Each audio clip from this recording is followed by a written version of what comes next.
welcome into the Functional Idiots Podcast, episode 45, which was the number I used when I was playing hockey back in my days. As always, here is my best friend, Dylan. Who is Mike? Okay, that was going to say, and his mic's already gave out, off to a rockin' start. Awesome. Yes, you heard what I said. I said best friend.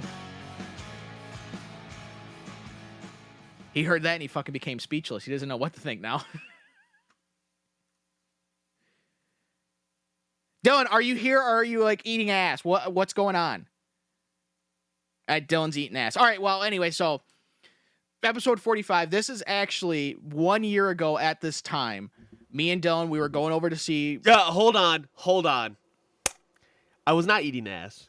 Oh, okay. My grandpa just has the absolute worst timing because we started this, and he calls me. What's up, Papa? What do you need? I'm recording right now. Yeah, I lost my 24-pack of razors. I'm pretty sure I put them in the bathroom for you. Oh, okay. Actually, no, I think they're in his bedroom. But that's besides the point. I'm like, oh, wow, this is great timing. We just started. Somebody calls me. God damn it. You know what'd be funny? He's like, hey, Dylan, how's it going? I can't find my phone. You can't find your phone? What do you call me on a fucking banana? So, yeah, anyways, go ahead. So, I thought you were speechless because I said my best friend. Usually I just say my friend. Oh, shit. I'm your best friend? Well, that's not anymore after that shit. Oh, well, fuck me.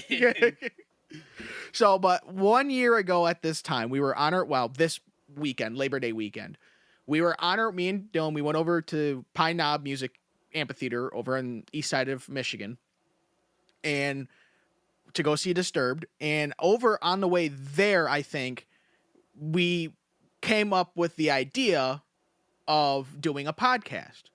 Now, it was just kind of like spitball. We didn't really know at the time. Like, we had some ideas of what we wanted to do, and we came up with the greatest name ever that we couldn't use, the Chuckleflux Pod. And by we, I mean Dylan. And then we settled on a different name that we used for about 11 episodes before we changed it to Functional Idiots. And so this is the one of coming up with the idea. Next week will actually be the same weekend, roughly, that we actually uploaded our first episode. So I'm about to get dinged for like $300 from Epidemic Sound and from Podbean here pretty shortly for our service. So basically that's a roundabout way of saying I'm about to get fucking screwed over. $300. Yeah, I'm about to get fucking mowed. Or I think it's crazy because I like, if you want to be technical, this is technically not our first podcast we did together. We did one in high school that just, I think you didn't even upload it, and then I didn't deleted. do anything. Yeah, I didn't do anything with it. I think we recorded it. I don't know what it even was called. I don't even know what it was about. Yeah, no idea. I remember specifically. I talked about the PS2 servers finally shutting down. But that was it. That's all I can remember from that. The only thing I remember from it is I specifically put on there, "Don't get political." And 10 minutes in, we got political. You know, yeah. I remember that much from it. But yeah, I didn't do anything with it at the time. Yeah, which was fine because it was pretty fucking rough. But I remember because when we were on our way, or I think it was the way back, wasn't it, that we started talking about it? Well, on the way there, we talked about it. But on the way back, I'm sure we talked about it some more. I know on the way there, I brought it up. I was like, "Hey, would you be down to doing a podcast again?" Because we tried doing one in high school and it just fucking fell short. Didn't get off the ground. So I guess technically, if you count that one, even though it wasn't really a podcast, because 5-year anniversary. No, no. If you count that one, this is actually my third go around on a podcast. My first one was when me and Andy, the meth head, who doesn't actually do meth, we did one back in high school. I think we did it our back half junior and then all of senior year, and then maybe the summer after senior year. I remember we stopped it once I became a truck driver because then it was like, now we're both working full-time jobs. Because at school, Andy would come over to my house and I think Mondays and Wednesdays, and we would record the podcast 2 times a week, and then that's how we did it. And so, but it was right after school because we didn't have jobs at the time because, well, we were like 16 and 17. When we started it, about 17 when we started it. But then once we were 18, Then we had our jobs, but we both still got out of work at a decent time. And we actually used to live stream it on YouTube. And we had a time that we were going to live stream every Monday and Wednesday. I think that's when we did it at 4 p.m. Eastern time. And so, then it became quite difficult always meeting that during the summer, because if Andy, not so much, because he got out of work, I think, at 3:00 every day. Well, I worked at a golf course, so yeah, we usually got out by 3, because at 3:00 it starts getting busier, so it's harder to do stuff, right? Trying to get in the way of golfers. But sometimes you get caught up, and so it's like I'm coming busting ass home 10 minutes before we're starting. I'm trying to fucking get the computer fired up, and I have nothing in preparation. So I'm trying to. Yeah, it was not great. It was fun while we did it, but it was not as ironed out as we kind of have this now. Not saying that this is like a fucking radio show quality, but it's no, a but lot. This is definitely a lot more organized, I guess. Yeah. And it helps because I mean we both give each other like tons of leeway. Like, oh, I can't do it this week. Let's do it next week. Okay, that's fine. Yeah. I mean, like, because you were just talking about your goals and stuff, but that is one thing that I do like is like. This is almost like I would hate to ever have to put this on the back burner, just because of how fucking busy my schedule is. But, yeah, it's really nice to just kind of like sit down and just fucking talk bullshit for 2 hours. Yeah. Well, and I think the bonus is too is that this is something we do on the side. We've made $0 off of this. It'd be nice if we made some, because I mean it does take some effort. We got to buy some equipment. I'm sure I've spent a good chunk of money of my own money, and Dylan spent his some of his own money buying stuff to do this, and so but it's like we this isn't our job, so it's not like we are. So if we can't do a week, it's like, well, it's not like we're not going to be able to put food on the table. Where there's a reason we're missing it is so we can put food on the table doing our actual fucking jobs. I also think that's kind of nice where it's like where I don't have to this doesn't have to take as much importance as like some people that quit their jobs and do podcasting full time. It's like that has to be fucking rough. Yeah. Where, yeah, like, I mean, it would be it's like I've said this before. I'm not in it about the money. This is just fun. Yeah, it's a side quest in my life. So, so I mean, it would be cool if at some point this was something that we did all the time. But it's not. That's just a far fetched dream. That's probably years from now. I mean, it's just like it's just something we do on the side. And the reason why this kind of came up is that Dylan has been going through trying to find our previous banger of the weeks. And to put all of them into a Spotify playlist, because that's something I wanted to do from the beginning. I just didn't do it because I'm shit. And so I kind of tasked Dylan with doing it 3 episodes ago. And he's finally now getting around to actually doing it. And we were sitting there like, well, okay, well, what was the first episode we did it? Because I know we did not do it from the beginning. I remember specifically when we thought of this, Dylan's like, oh, and I'd like to do like a song of the week thing too. When we were thinking of this podcast, and then we didn't do any of it for 19 episodes, because the first episode that we think we did it, we're pretty sure we did it, was episode 19. Because I went through a bunch, because I print off a show sheet every week, and so I went through and I found where the first one was that we're pretty sure. And then Dylan was able to go through I think you said the transcript on YouTube, because you can hit transcript, and he found it in episode 19, but he didn't find anything about it in episode 18. And I know we didn't skip a week. We definitely were very religious about doing that every week. So hopefully within the next week or so, I'd say, we can get that all situated, and then I'll stick that probably link down. Tomorrow, if I'm being honest. Well, yeah, but like I'll send you the playlist, of course. Right, but I won't probably put it in, because I'll upload this episode tonight to go up tomorrow. Yeah. So probably next week there will be a link in our description where you could go and listen to all of our songs that we've chose for Banger of the Week. Speaking of this week, happy Labor Day. Yes. Be safe, drink a whole lot, just don't drink and drive, people. Happy Labor Day to all the women who are about to give birth. Oh wait, different labor. Never mind. Yeah, it's the workforce. Yeah. Actually, you know what? This Labor Day weekend, it's decent, but I wouldn't say it's it's only I mean, it's 73 out right now. Yeah, it It's hasn't sunny, really but been it that is. bad, but It's pretty windy though. It's like a 12-mile-an-hour wind out of the north, so you're getting a bunch of cold air from Canada, blowing down towards us. And this was like August was kind of shitty, if I'm kind of honest. For like weekend weather, it was kind of not good. it wasn't that good. Yeah, like I No, know one weekend I didn't mind it. like one weekend it rained on and off the whole fucking weekend, so that sucked. And then like every other weekend it was just like 75, 78, maybe 80 degrees. Well, it's like that's still not very warm to get into a pool, especially when it's getting down to 55 at night. And so all the fucking heat that the pool gets from being in the sun all day just gets dumped off at night Gone. because the air is like 55 degrees. But on the other hand, being this cool, there is nothing like sleeping with the windows open. I know you can't because you live in the fucking hood, so you'll probably hear guys shooting each other. "Oh, get on the ground, you fucking whore!" Hear that shit. But it is really nice sleeping in the wintertime, or in the wintertime, sleeping with the windows open.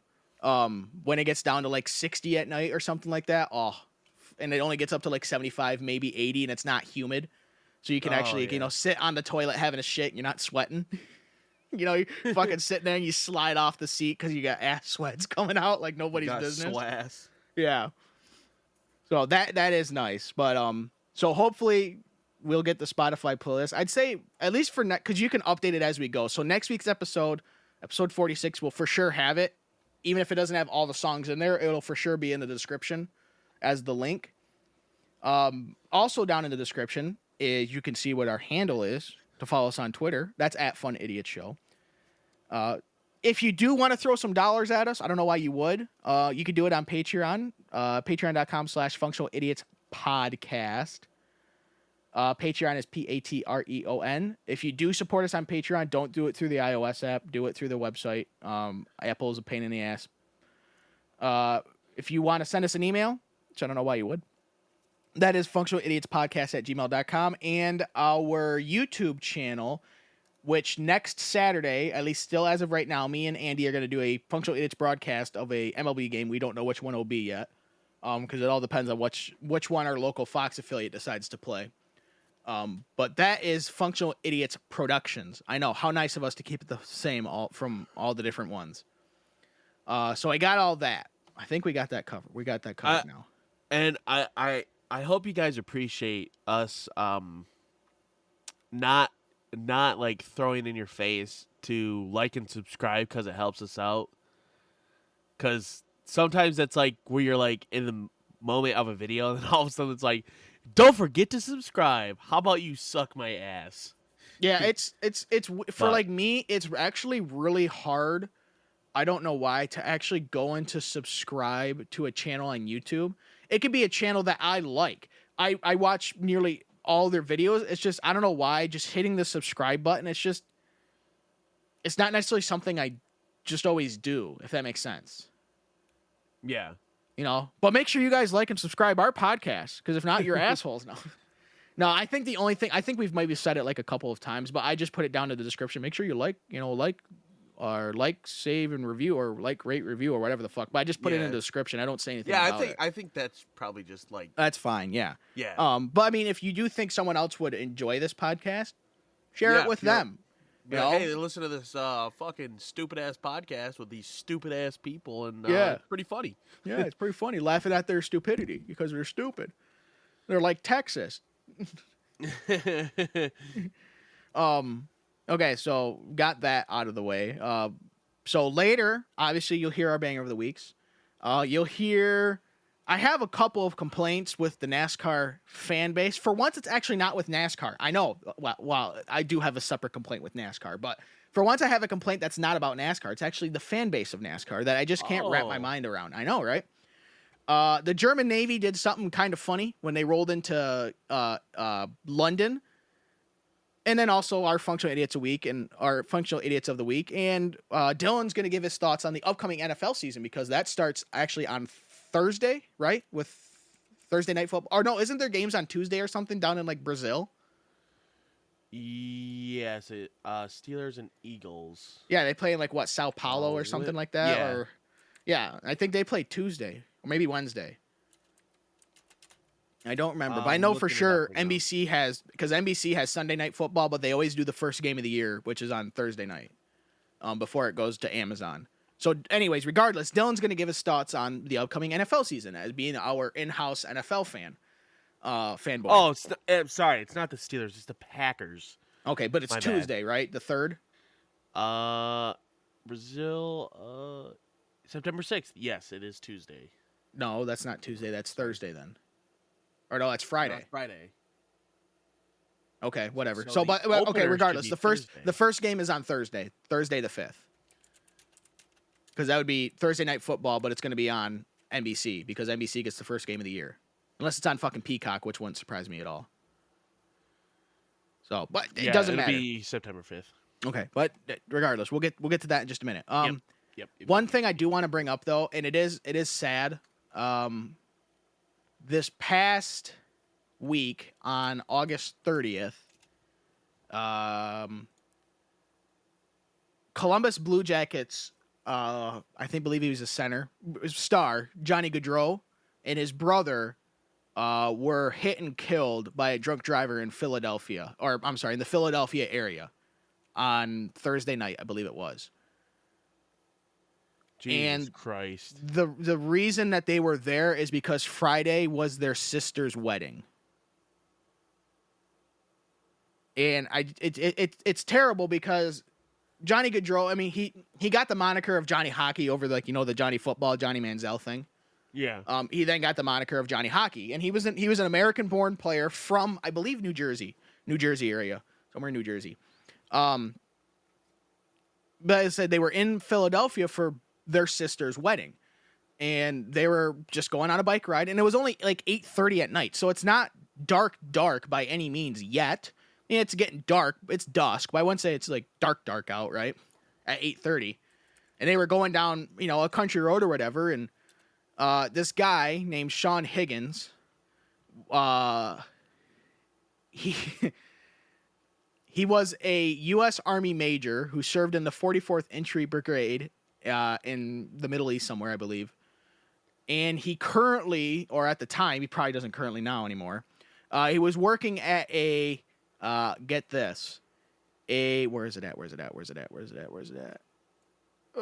He was a director of financial operations at, guess where? An addiction treatment center. Oh, my God.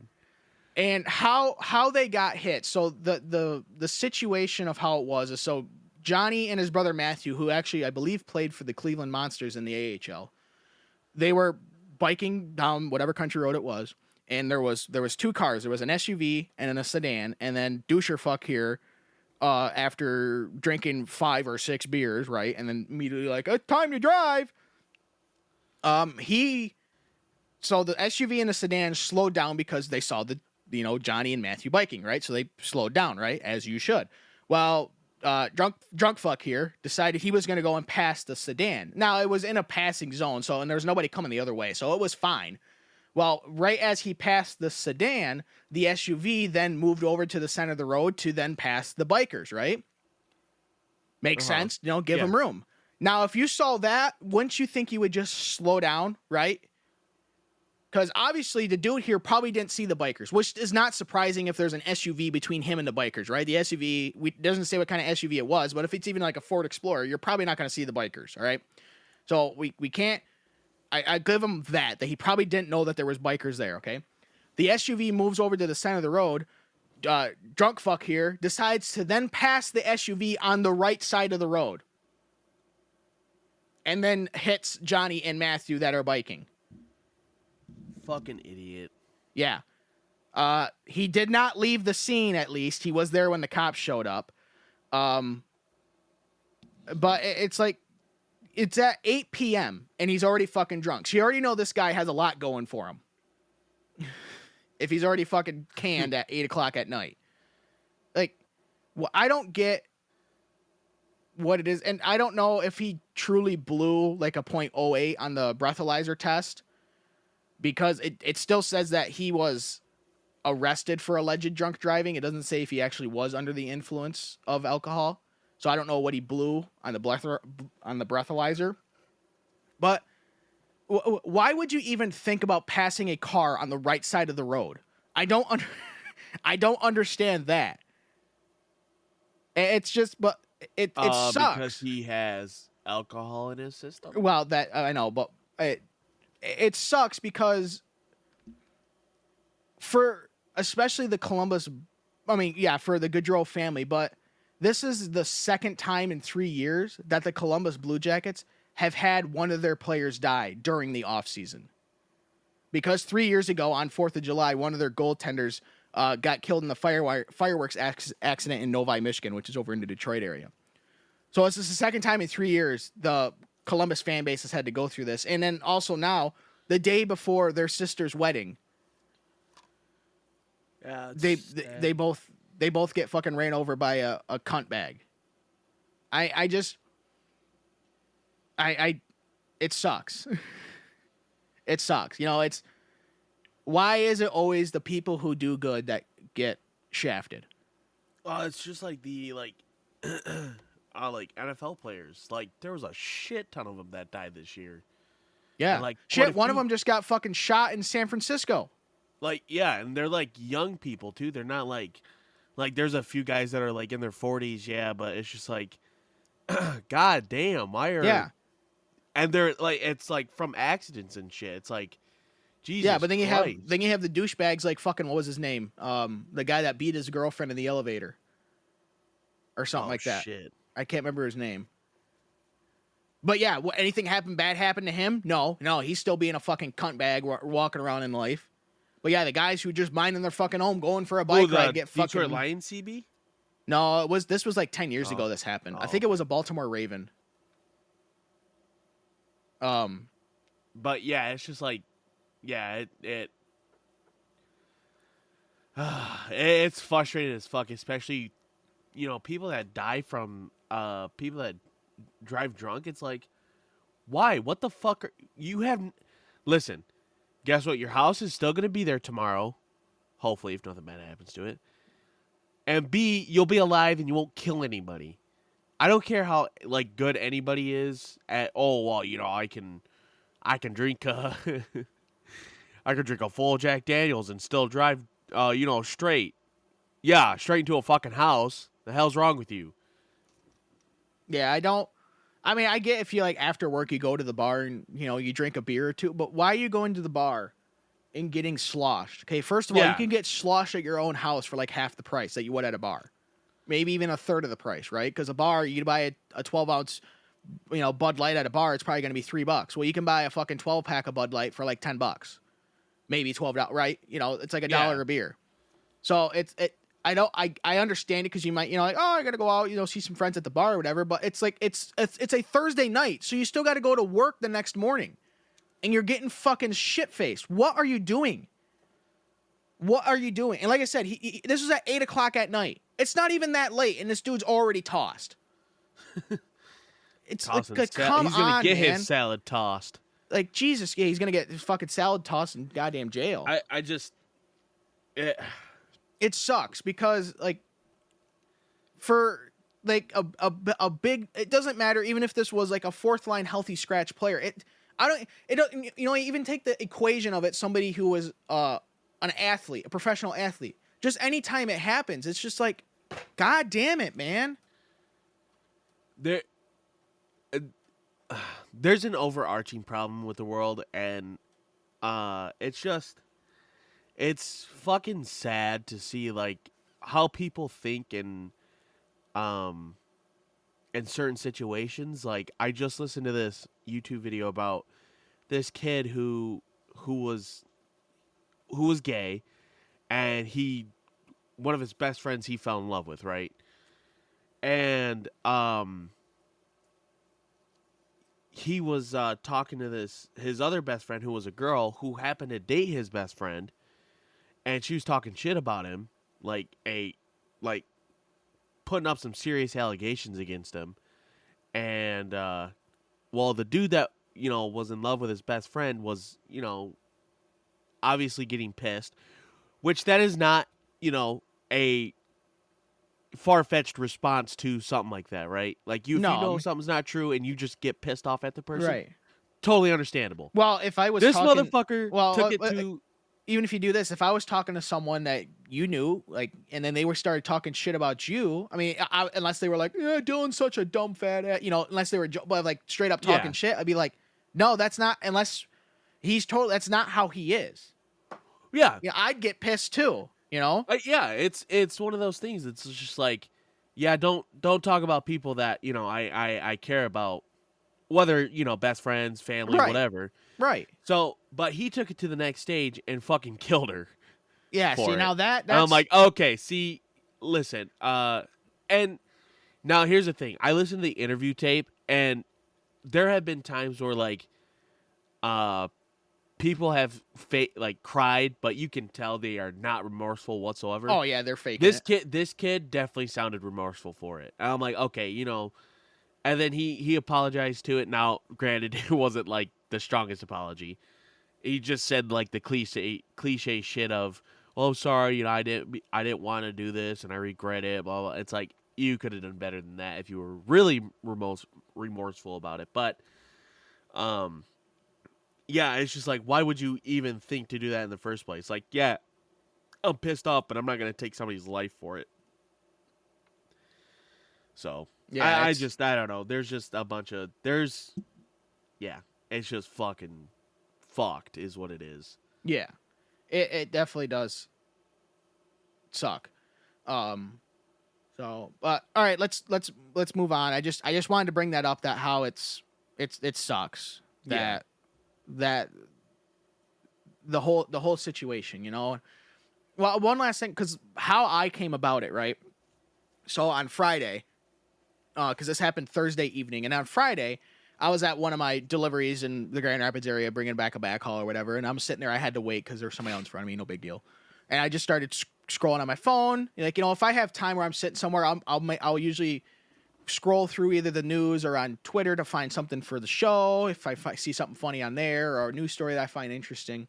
And I saw something on there. And now, you don't go on Twitter, Dylan, but sometimes on Twitter, you'll see someone who puts up a post that says that, like, you're like, what the hell is this person talking about? Because the post said, if everything that's coming out is true, I'm going to be sick to my stomach. It's like, that's all the post said. And it wasn't linked to like a previous post or tagged to a previous post or nothing. It was like, what the hell is this guy talking about? And I know a good fair amount of the people who are popular in like the NASCAR industry when it comes to breaking news, or, in the NHL too.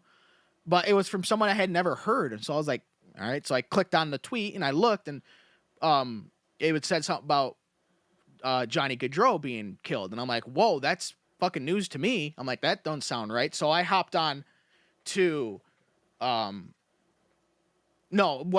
scrolled down a little bit farther, and someone had replied in that thread with a post from the Columbus Blue Jackets of their tweet that they just put up, saying that Johnny Gaudreau had passed away the night before.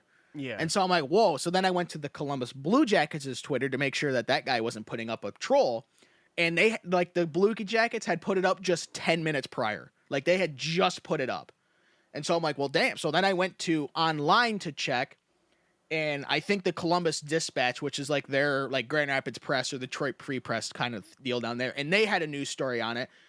But that was like the only ones I had it on there. So I'm like, okay, well, if the organization is putting it out too, that's, that's when you know it's true, if the fucking organization he played for is putting it out. But Right. the fact that there's a news source or a news article from a very reputable, I would say, news source, that, yeah, it was like, damn. And it was like, I just happened to be scrolling through Twitter, and I guess how it came out is that someone who's not affiliated with normal not affiliated with an NHL team or the NHL itself, just a freelance reporter or something, I guess somehow found out about it.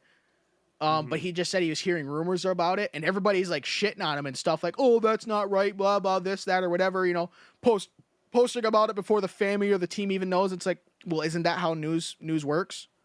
Right. Isn't that how you break a news story, is that you get the scoop? And he came out, he's like, I'm hearing some rumors about possibly Johnny Gaudreau being killed. Now, you probably shouldn't have said that. You probably should have waited till you got more hardline evidence before saying you're just hearing rumors about it. because then if that doesn't become true, you look like a total ass. Right. But everybody's like shitting on him and stuff for breaking a news story. Like, how dare he break a news story? Well, isn't that the job of a journalist, is to break news stories? I mean, yeah, how he went about it maybe necessarily isn't the best way, but it was going to be broke by somebody eventually. So, you know what I mean? Right. So what difference does it make if he does it 3 hours prior to like maybe when the actual hockey team does it? It still happened. I don't get it. It's just people being butthurt that he's dead, and then they have to take their rage out on some guy who, you know, don't shoot the messenger. Well, they fucking shot the messenger. I don't get that. It's like, what? Why? How dare he fucking do his job? Yeah, how dare he? So, but all right, let's move on to more happy stuff that we can make poo poo caca jokes about. So, so I brought up that this coming week, but basically next weekend is the start of the 2024 NFL season. And Dylan's got some thoughts about the NFL. Yeah. But before we do that, I want to bring up the dispute that there's been about NFL Sunday Ticket. Now, NFL Sunday Ticket's been around for, I think, like 25 years. I think it started like in the mid-90s with DirecTV. And then just, I think, last year, it switched from DirecTV to YouTube TV.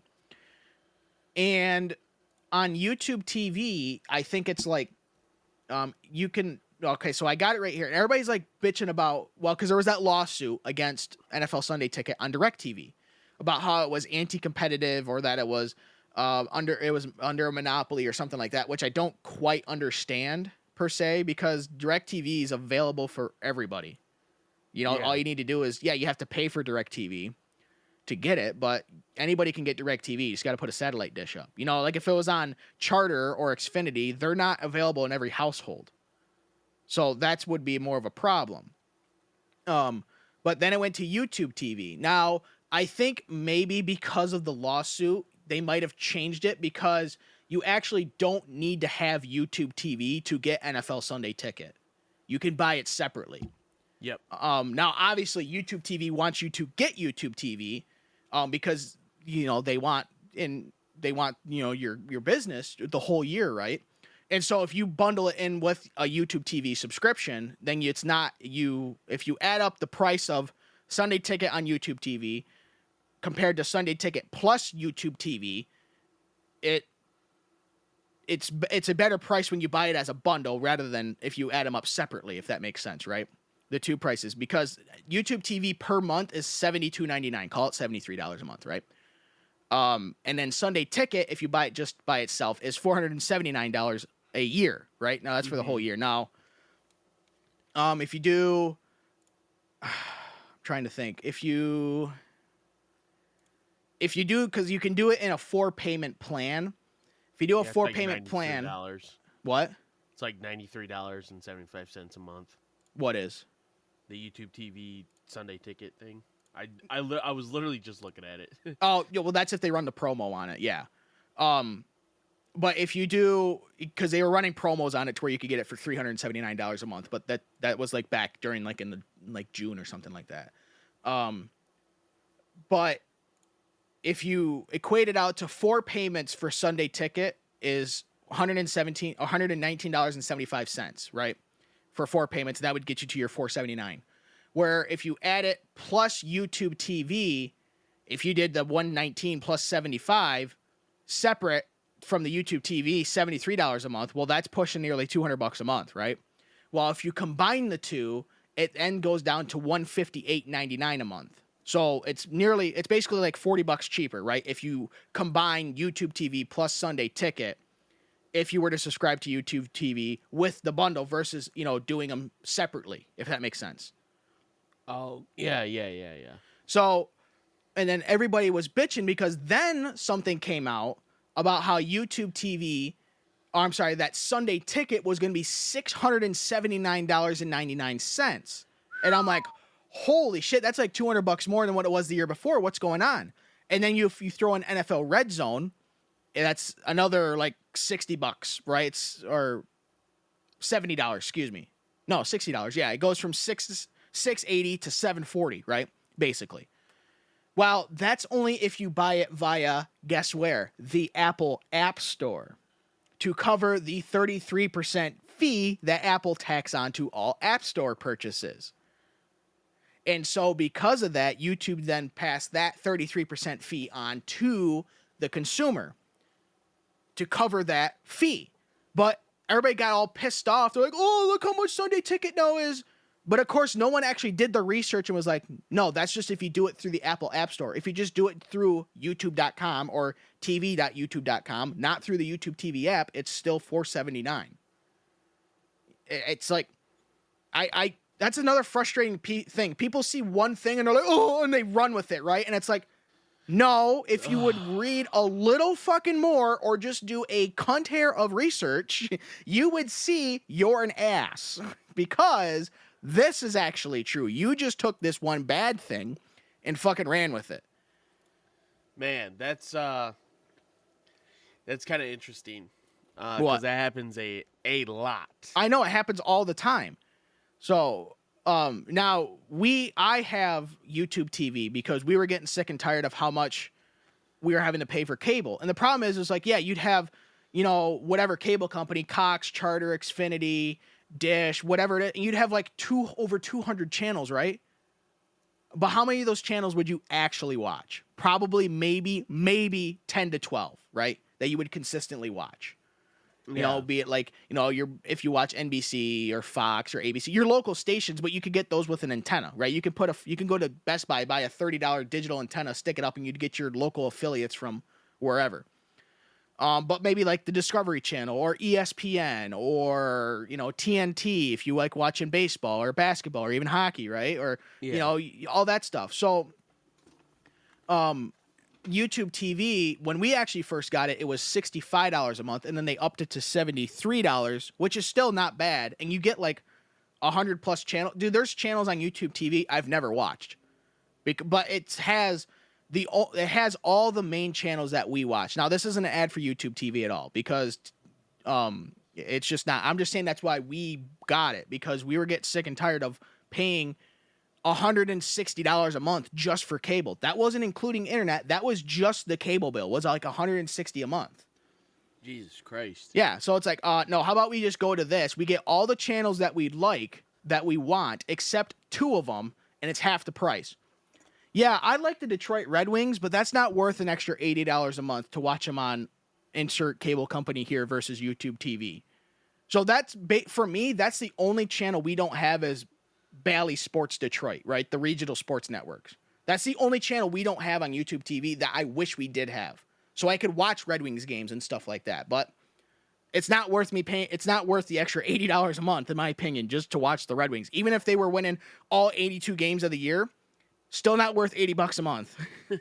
$1 a game per month, $1 a win per month. So. And I know there's other like streaming services out there like Fubo TV and Sling TV or whatever, but if you take where we were at with our internet plus our cable, I believe per month 2 years ago before we got YouTube TV was about, maybe even 3 years ago now, I think it was like $250 a month.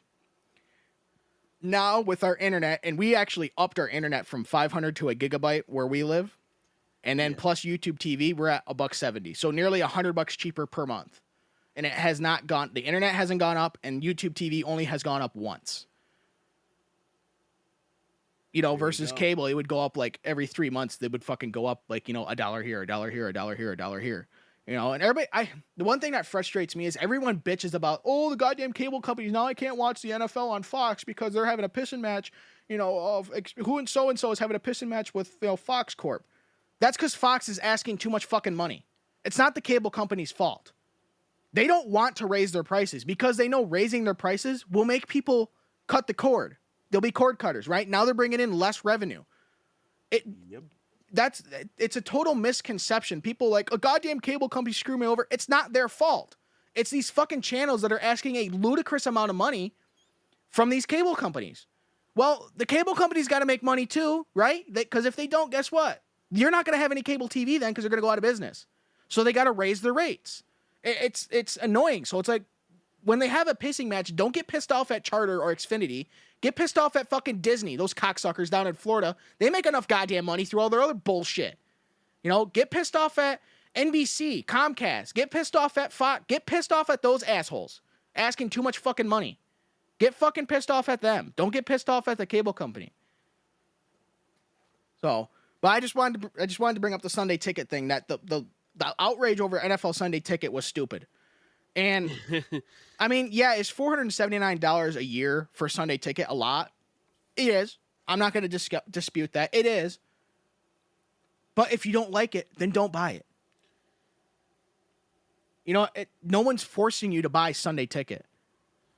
Exactly. If you don't want to pay that much, then don't buy it. If enough people don't buy it, they will lower the rates because they're like, oh shit, if we not enough people, if we lower our rates by 20%, we might actually then we'll maybe actually bring in more money because we'll have more subscribers.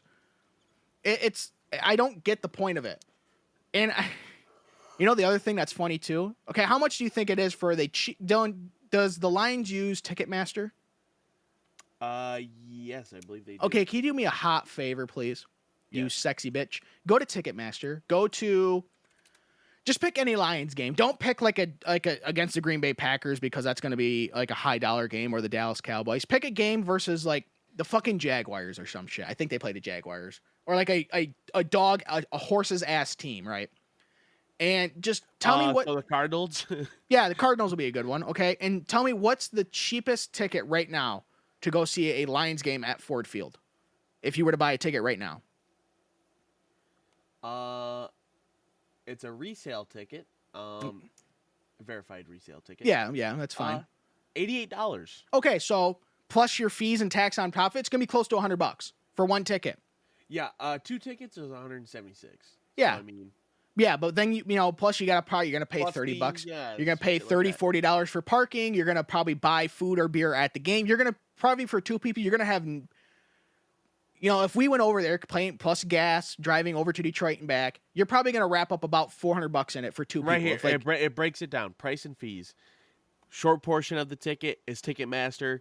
Another short portion of it is venue. But then the bigger chunk of it is from the artist/promoter. So it's the Detroit Lions charging. Yeah. But it's the Ford company. But I'm not saying that, but I'm saying, okay, for 2 people to go to a Lions game right now against the Arizona Cardinals, who are probably not going to be, they're probably going to be like 5-12 this year. Yeah. If me and you were to go to that, we'd probably spend about $400 because you're going to spend about $200 in tickets. You're going to spend about $40 to park, $30 to $40 to park, plus probably at least $50, if not $75 in gas, driving to Detroit and back from Grand Rapids, right? So that's $200 plus basically that's $300. And then if you buy any food or beer or fucking merchandise at the venue, you're probably going to have close to $400 wrapped up into it. But then paying $479 for the whole year for Sunday tickets, outrageous. Yeah, let's go ahead and choose. Hold on. Let's see. Well, let's take a look at because that was in Arizona. That's in Arizona.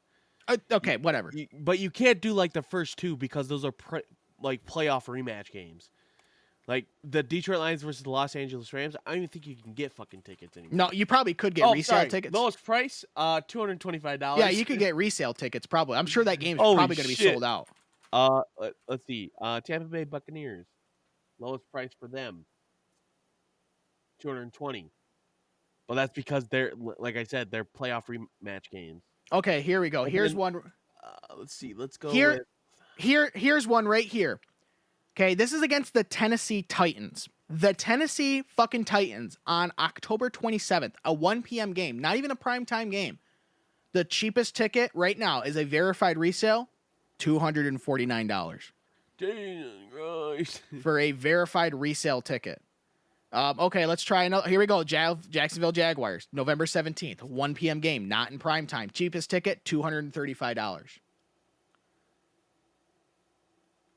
So, I mean, yeah, it helps that the Lions are good right now, but, I mean, yes, is $479 a lot for Sunday ticket? Yeah, it is. But you routinely spend $200 plus dollars for one ticket to go to one game, but then spending $479 to have every single game in the NFL schedule outside of the Amazon Prime and the Netflix games for the cost of 2 tickets to go to a Detroit Lions game. No, that's outrageous. We can't fucking pay that. That's ridiculous. You know, it's funny how the human nature is like that, right? $200 for a Lions game, hell yeah, that's a great deal. $400, it's be $400 for 2 people, yeah. $479 for that's outrageous. How could they fucking scam us over like that? Here's my credit card number. Yeah, it's so funny how we work like that. I just find that funny. But yeah, if you don't like the price of Sunday ticket, don't buy it. No one's holding it at your gunpoint saying that you need to buy Sunday ticket. Okay? Yeah. I don't get it. And really, if you look at it... Stupid fucks! Yeah, if you look at it, $479, if you give that to like restaurants or bars who pay that, that's like nothing for them. And then they'll be like, yeah, we'll have every single NFL game except Thursday Night Football and the Christmas games. But other than that, we'll have every single NFL game that's available. Every TV will have a different NFL game on it on Sundays. And it only costs you $479? Trust me, you even if you only get a few people that come because of that, they will make that up in spades at the bar in beer. So I don't quite understand the total outrage because Sunday tickets been like $479 for like 10 years now. Or maybe not 10 years. It's been like that for quite a few years now. So it's not like they just fucking jacked the rates. I think like I said, it came because people saw the $679 one and they're like, oh, they fucking shit their pants. It's like, no, it's not that. It's because Apple is assholes. And they think they need to fucking take 33% of the cut from Apple App Store purchases, even though they fucking rape me over by upcharging 100% or marking up 100% on iPhone prices. Yeah, it's whatever. So, all right, let's go into our NFL topics here. So, all right, Dylan, our NFL guru. How do you think? Now, I know we already brought this up a while ago, but I'd like to bring it up again now that we've had preseason. We know who's on the starting lineup. You know, was it 58 man roster? 58. 58. Okay. We know who the 58 man roster is. Oh wait. No, it's it was the 53 man. Oh, is it 53 now? Okay. Yes, I knew it was 50 something. How do you think the Detroit Lions are going to do? Now, I know when the schedule came out, you went through the schedule and you said how they're going to do, who they're going to win and lose against. And I think you came out, they're going to be like, what, either 12-5 or 11-6. Yeah, I said they're going to be 11-6. We're going to win the division. But they're going to be back-to-back NFC North Division winners. Yep. Okay. So, but are you still sticking with that? The Lions are going to go 11-6. Yeah, I think that's a fair estimate for them. I think we could go, and that's me being nice, and not towards the Lions, towards the rest of the NFC North, except for the Packers. The Packers, I could go either way. Yeah, well, if the Packers play like they did from Thanksgiving on, they're gonna be a good team. They'll be all right. I think they'll be all right. They'll be decent. I mean, they won't be in the bottom half of the league, that's for sure. Absolutely not. Yeah, they'll be up there. Yeah. I think overall, I think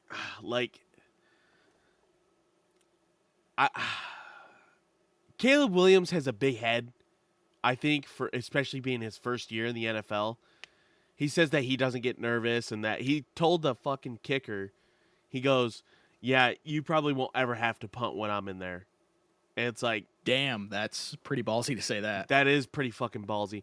And guess what? During preseason, the punter had to go out there quite a few times. Dude, it'd be funny during that if like the first fucking play or the first series, right? Does a 3-and-out, punter comes out. Wow, thanks, cunt bag. Didn't have to work at all. The punter literally went up to Caleb Williams and was like, "Yeah, I thought you said I wouldn't have to go out there." And Caleb Williams was like, "Oh no, it's all right. It's preseason. It's only preseason." It's like that. Okay, yeah, that's it's fucking preseason, but still, you're trying to show off your skill, dude. Yeah, your skill specifically, not anybody else's. Your fucking skill. I don't even think there's ever been an NFL game that I can think of that a team did not have to punt at least once.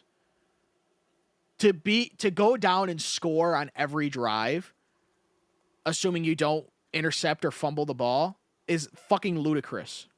To think you can do that. Here's the thing. I mean, the comeback the punter should have said was like, "Oh, so you're gonna fucking throw picks all day long? Sweet, thanks." Here's the thing. A good NFL game is not one where one team's blowing out another or each team are scoring. If their defense is holding up against each other, that's how you know you got a good football game, because they'll fight back and forth to get a touchdown. I'm kind of, I agree that it's good watching a defense-driven game, which is how the league has been the last few years. But I definitely like the high-scoring offense game, not like the one where like every time a team gets the ball, they're gonna go down and score. You know, like defense, like the like the fucking Miami Dolphins did on the versus Broncos. Yeah. 70-20. But like I think if you look at it, the epitome of NFL football was, I think, 2 or 3 years ago when the Bills and the Chiefs, was it, had those like 2 minutes there where they scored like a combined 17 points in those last like 2 minutes of the game. Yeah. That right there that's football right there to me, where you're just high slinging offense. Yes, the defense is still getting some stops. You know, they're stopping you where you got to have like, oh shit, it's like 3rd and long, you know, or it's a 4th down. We're at like, you know, it's 4th and 5. We got to make this or we're going to lose the game, you know, and you make an unbelievable play. That right there is entertaining as fuck when they're like back and forth. But the one where it's like 3 and out punt, 3 and out punt, 3 and out punt, 3 and out punt. It's like, I'd rather go watch paint dry too. I'd rather go watch a can of paint drive. It's just sitting there in the that would be more interesting. Anything. Like, is he gonna stick it in the ignition? Because if not, I'm gonna stick it in my girlfriend. Wait, what? My favorite game was probably the last game of the regular season last year against the Vikings with the Detroit Lions. That game was fucking nuts. Yeah. Cause what's his face? The backup quarterback that was playing. Oh, well, it depends because Minnesota used like 4 different guys last year. It was the dude that started with an M. I can't remember his name. Not Dotson or. You said whatever. it was the game that the Lions. Not. You said it was the game the Lions locked up the NFC North, right? Yes. Okay. That was such a high stake game. It was, oh my god, like the Lions had to win. Like to win the North, right? Nick Mullins, yeah. He played. I'm not gonna lie. He played a decent game. I mean, he got absolutely swamped in the last half. But if you look at it, okay, so right here he was 22 for 36, so he's like 1-3, right? Or I'm sorry, 2-3. He threw 411 yards passing, and that was with 4 interceptions. And he still threw a 411 yards. I mean, that's fucking nuts to throw. Even just 400 plus yards passing in any game is really good for a quarterback. But then also on top of that, you threw 4 picks. And so that could have been at the beginning of a series or a beginning of a drive. And so it might have been like real quick. You turn around you're right. That wasn't the last game because that was the Lions when they were 11-4. So they won one more game. It was the second to last game. Was it the second to last game? Yeah, because after that game, they were 11-4. Oh, okay, yeah. So actually, there was 2 more games after that. Because that's only 15. But whatever. But yeah, that game was a game of football. That was great. Like the Vikings had to stop them in order to like have it be more competitive in the NFC, and all the Lions had to do was win. That's all they had to do. And the fact that they came out, showed up, and then Ife Melifonwu, I think that's how you say his name, Iffy, that's just what they call him. Dude, that I was freaking the fuck out because my Brianna had my phone, and I have the NFL Plus app, and I had it playing. Well, I was able to turn off my phone. Yeah, and it was the radio was playing through it. And I'm like, oh my god, we just got the ball back, and then we lost it. And I'm like, oh shit. I'm like, we gotta stop him because Nick Mullins was like at the 40-yard line, and he fucking threw that bitch down, right? Well, at this point, my phone had stopped playing it through the radio and was continuing playing it through the app, and I'm like, oh shit, I can't watch and drive this. Brianna, bless her sweet soul, she puts it like right next to me so I can like look at it periodically. Well, I got it to where Nick Mullins threw it and it froze, and all I could see was Iffy like crouched down. I'm like, did he catch it? Did he catch it? Because if he caught it, that's it. We won the North. And then it finally cuts back, and all the team is rushing the field, and I'm like, we did it! We did it! I was freaking out, dude. It was awesome. I think the best football game. Now, Grant, I don't watch football every weekend, but when the Lions started winning, or was like, obviously I watched the 3 playoff games the Lions were in, right? Yeah. But also I watched the last half of that Minnesota game when he threw Mullins threw his 4th pick and the end of the game and all that shit. I still think the best football game I watched from last year was actually the Michigan-Alabama Rose Bowl game.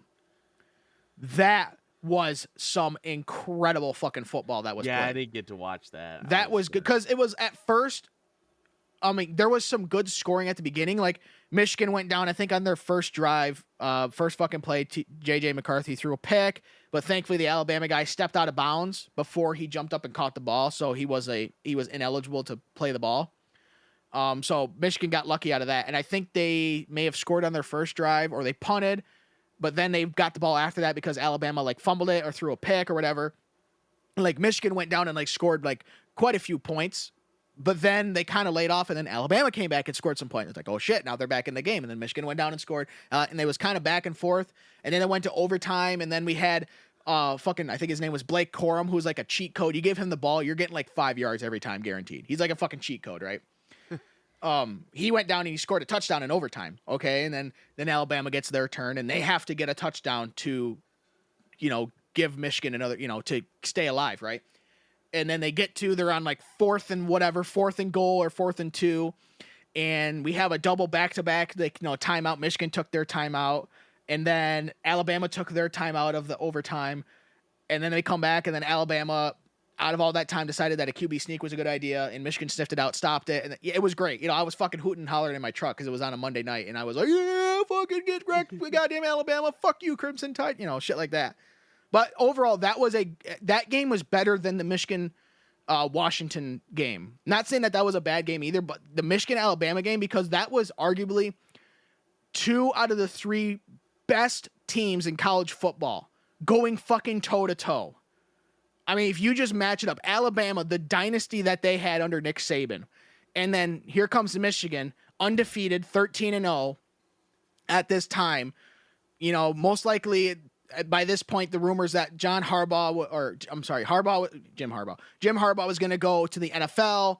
At that year, they've had the sign stealing controversy and all that stuff, but they've been good the last few years, but they haven't been able to put it together. And then here they are meeting in the Rose Bowl, to see. And this is not even for the championship. This is just to see who's going to be in the college football championship game. It was one of the few times that a semifinal game was bigger than the actual championship game itself.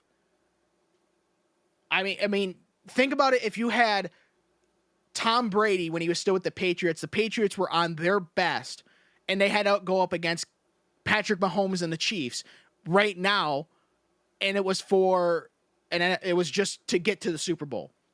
It wasn't even for the Super Bowl. It was just either an NFC or AFC championship game. I mean, that's what the Michigan-Alabama game was like.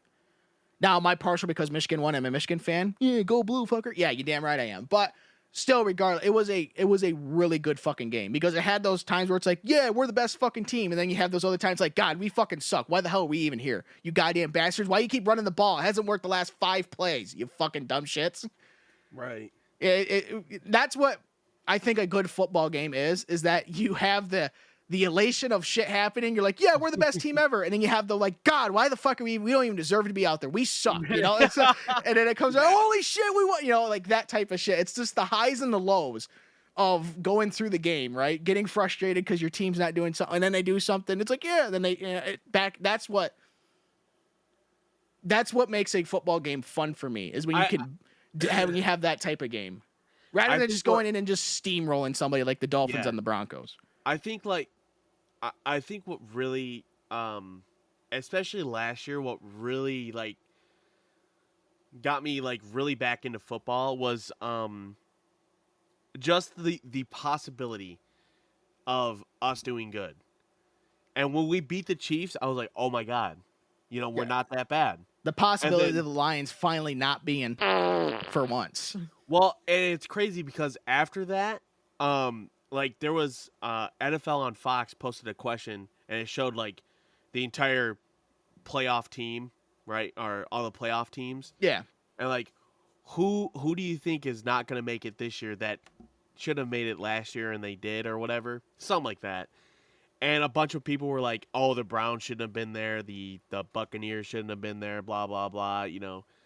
No one said the Detroit Lions. Well, it's hard to say that when you go 13-4. When they were 12, they were 13-4. Decker reported.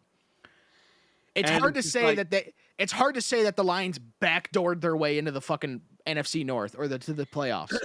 Well, it's like, as like a Detroit Lions fan who has like it, even as a kid, I mean, it sucked seeing your team going 0-16. Like it was like, oh. Hey, that remember, sucks we ass. did it before it was cool. You're right. But it's just like, damn, we finally grew as a team. And unfortunately, we lost like good players like Calvin Johnson, Matthew Stafford. But in the end, it was worth it. It was well worth it. Yeah, in the end, it doesn't even matter. Yeah, thank you. Thank you. But So, okay. yeah. Oh, sorry, you can finish up.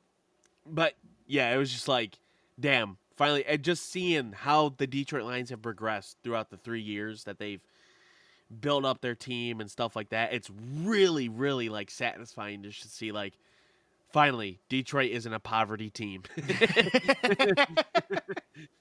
Yeah, we're not the laughing stock of the league.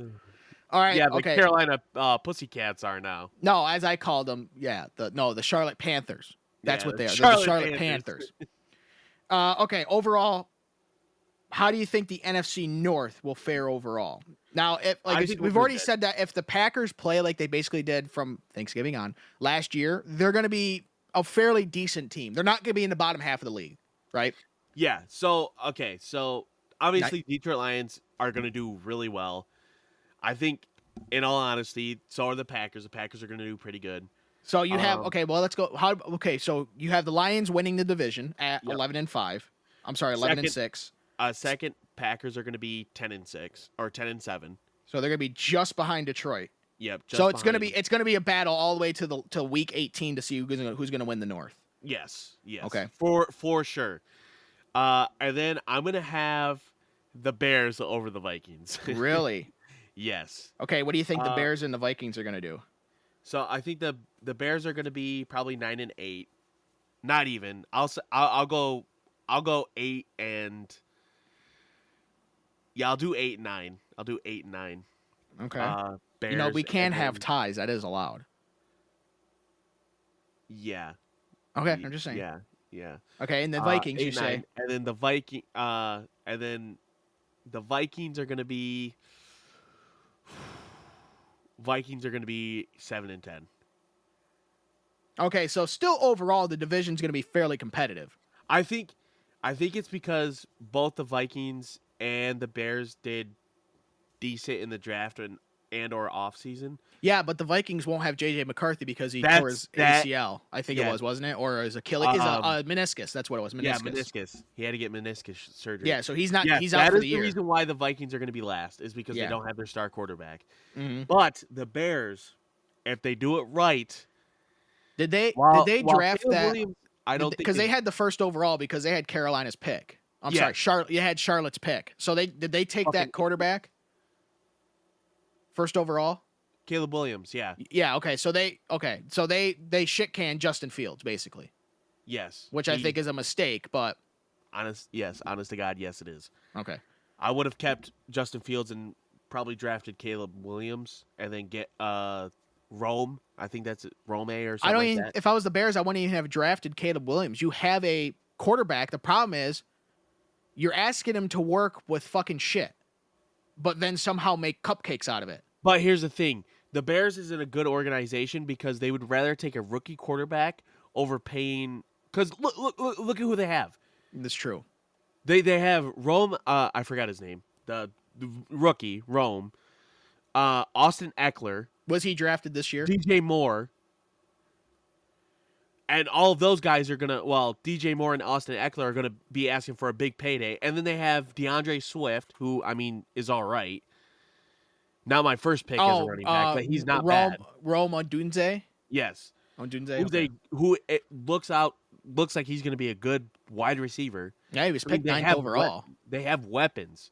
The thing is like, Caleb Williams is a rookie quarterback. And because he has such a big head, the problem I think that it's going to be with him is he's going to be so focused on him trying to prove a point that he's that good and stuff like that.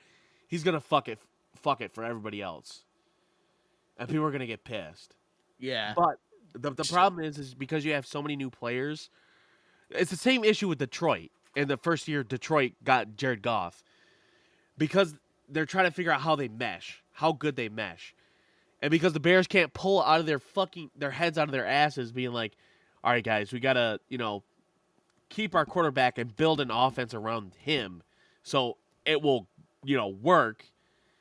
They're just like, well, let's get a new quarterback. Yeah, fucking idiots, dude. Yeah. But, yeah, the Vikings, the only reason why I think they're going to go 7-10 and under the Bears is they lost J.J. McCarthy. So, Okay, so Justin Fields went to the Pittsburgh Steelers. Yep. The Pittsburgh Steelers also signed Russell Wilson in free agency. So do you think Chef Russ will turn around? Because when he went to Denver, there was a noticeable drop in production out of him. In fact, he actually got fucking scratched for like 2 or 3 games, right? Yes. Do you think going to the Steelers will maybe... I don't think he'll get back to where he was in Seattle because he is... absolutely not. He's older.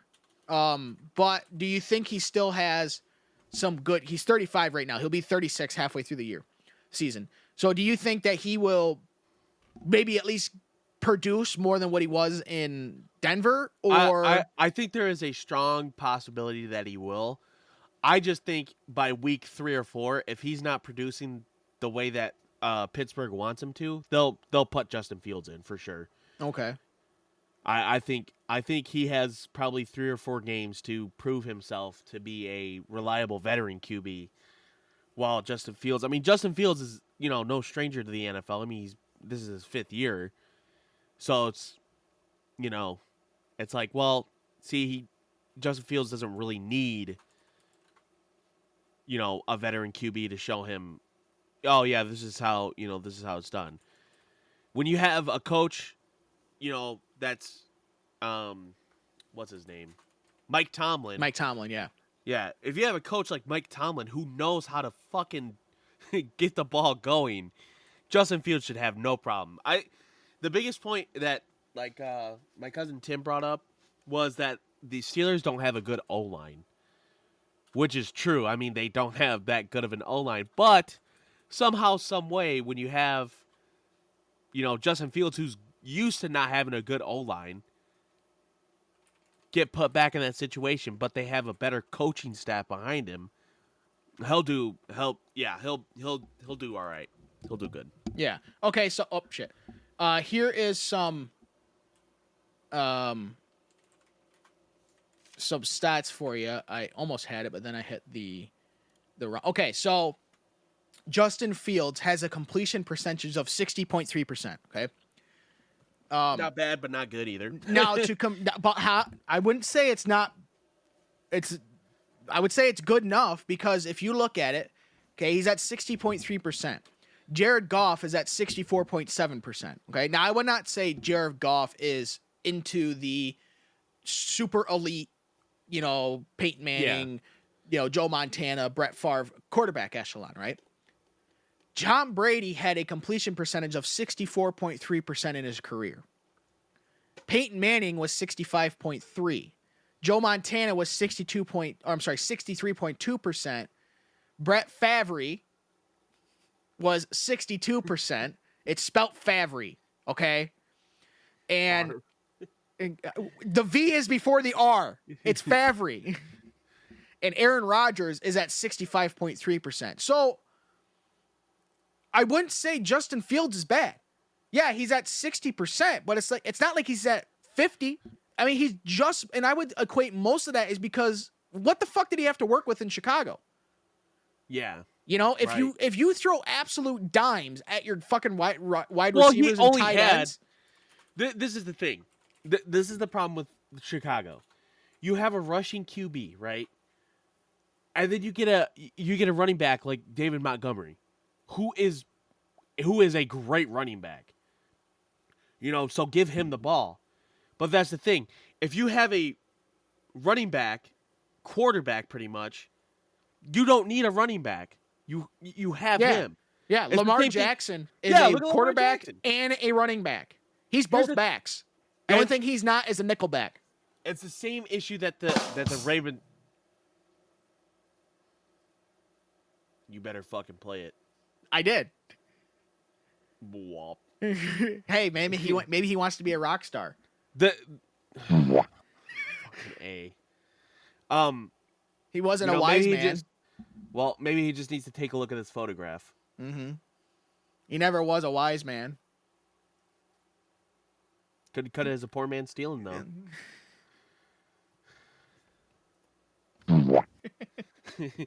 But God, we're so I think stupid. it's gonna be the same issue in Baltimore where Lamar Jackson's gonna want to run it and not give it to Derrick Henry, because Derrick Henry is a good running King back. Henry. Where did Derrick Henry go? He went to the Ravens. Oh, he did go to the Ravens. Okay, Yeah. dude, that guy is Tennessee fucking Titans got nuts. rid of him. Dude, he just Fucking idiots. bulldozes his way through motherfuckers. Yeah, he's He's like, good. oh, 5 guys here. That's cute. But that's the thing is like, the issue with it is just like, you know, you have a running back QB, but now you got a good ass running back, so you're gonna want to give him the ball, and then, you know, your QB's gonna be kind of pissed because it's like, well, I want to stretch my legs, I want to run out there, but it's like, no, let the running back do it. That's the thing though. Justin Fields and Lamar Jackson's. Lamar Jackson's. The Lamar more- Jacksons of the He's world. in the goddamn walls. Justin Fields and Lamar Jackson, they're dual threats, in my Yeah. opinion. Where they have a decent passing ability, but they also are able to scramble out of the pocket when they need it. Now, that being said, they're not as good as Michael Vick. Michael Vick was a fucking, like, holy shit, and he all did it while southpaw. Yeah, and he did it all while betting on dog races. And he didn't bet on dog races. He formed them. Oh, well, then he's still guilty by association. No, he's guilty because he did it. Well, the one he's that still did it. guilty. I meant by the betting part. You know, he Oh, maybe yeah, didn't yeah. bet, but if you're running the organization, yeah. He did dog fights too. Yeah, he's a piece of shit. Yeah, he's not a great guy, but he was a good football player. But you know, it's just one of those things where it's like, and you know, where you have to try and find that balance in a team where it's like, oh yeah, you know, when you need to run, but do that as an absolute last resort, Right. because So- you know you don't want to be suffocating and not breathing. Mm-hmm. So, Did you not get it? I got it. Oh, I got okay, it. He said to be suffocating, not breathing, which is the same thing. Are we going to compare pizza? Are we going to compare dough and bread? Hydrogen and water? Water. Okay, so also the Patrick Mahomes right now, who is arguably the best quarterback in the league right now. Yeah. I mean, it's hard to dispute it, right? He's at a completion percentage of 66.5%. Now, leading into that, obviously, the winning their third Super Bowl in 4 years, the Chiefs are now into a dynasty, right? Do we see them as the new Patriots, or are they going to No. start falling from grace here? I don't think they'll be the new. I Patriots. don't mean Obviously, like they're the gonna Patriots work. where Yeah, they yeah, were yeah. good for like 15 years, but like, I mean, the Patriots, they were a dynasty, right? It's hard to dispute to win 6 Super Bowls in that time. I mean, if you want to be, yes, considering that they're both dynasties and they both rely on a quarterback and tight end kind of combo, yes. Yeah. So Yeah, they are. okay, so but do we see them continue that this year? Because I mean, last year in the regular season, they weren't bad, but they weren't like they were the previous season. No, I don't. in my Super Bowl prediction, which I talked about a few weeks ago, but I think like the younger teams are going to get to them. Like Texans, the Texans are going to get to them. I think the Ravens have a better chance this year because the Ravens just fucking absolutely stalled in the AFC Championship. It's like you can't do that. You have to try. You have to try no matter what. So, Okay. yeah, I definitely think that the Chiefs are going to get overthrown this year. Okay, now on the flip side of that, do you think that the 49ers can finally get it done? No, I don't think so. I think the issues with the front office and Brandon Ayuk, I think that's going to play a part because, I mean, when you have a person who's going to be disgruntled and stuff, they're not going to play as good as what they did the year before or whatever. Yep. Especially about contract shit. Yeah, they'll be looking for a way out. If they play bad and you want to get rid of their contract, they're going to. Okay, now speaking of disgruntled, how about Dak Prescott and the Cowboys? Because he's in the last year of his contract, and him and the Cowboys are very far apart right now. Jerry Jones will make it happen. Okay, you think this is all just nonsense? Eventually, Yes, something's okay. That's because the Cowboys have no one else to turn to. Like, why just be like the Bears and just fucking take one off the Goodwill shelf and go again? That's the thing is, I don't even think.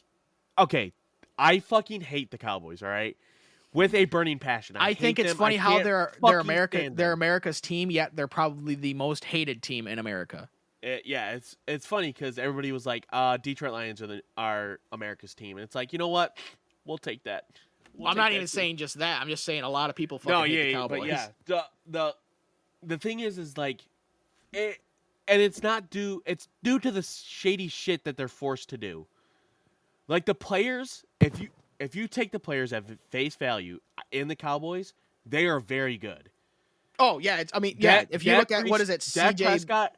If you look at CJ Lamb, yeah. CeeDee Lamb, yeah, he's a very good wide receiver. Yeah, even Ezekiel Elliott was really good before he started having fucking issues because he's a dumbass. Then he went to he went from a running back to fullback.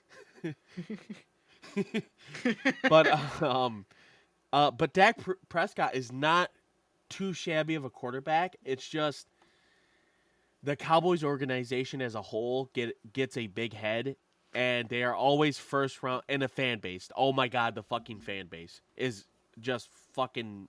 We're going to the Super Bowl. No, you're gonna be first round exits like you are every fucking year. Well, I think having Mike McCarthy as your head coach is not necessarily the winning ticket either. Right, but I mean, Mike McCarthy also knows how to get a Super Bowl team going. Right.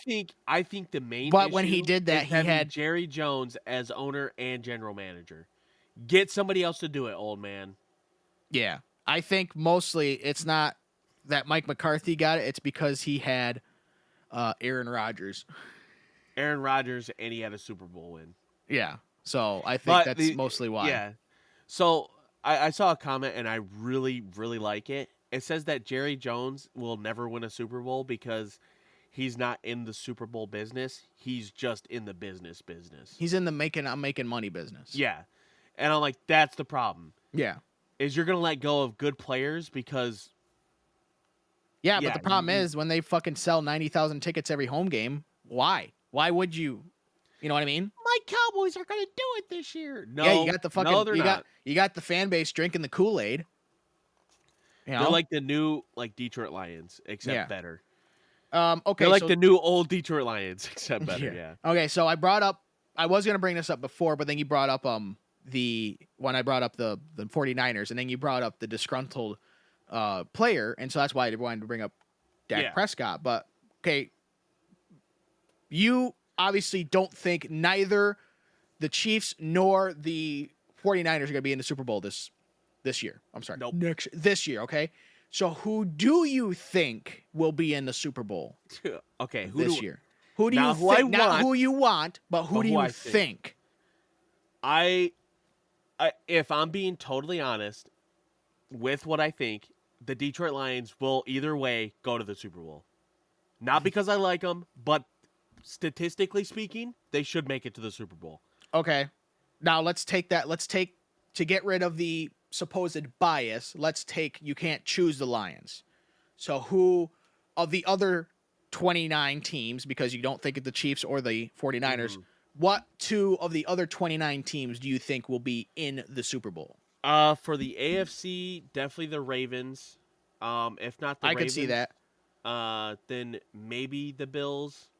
But it's hard to say the Bills because the only good player they have left is Josh Allen, and I think he's overrated. I think the Bills won't do it until they move into their new stadium.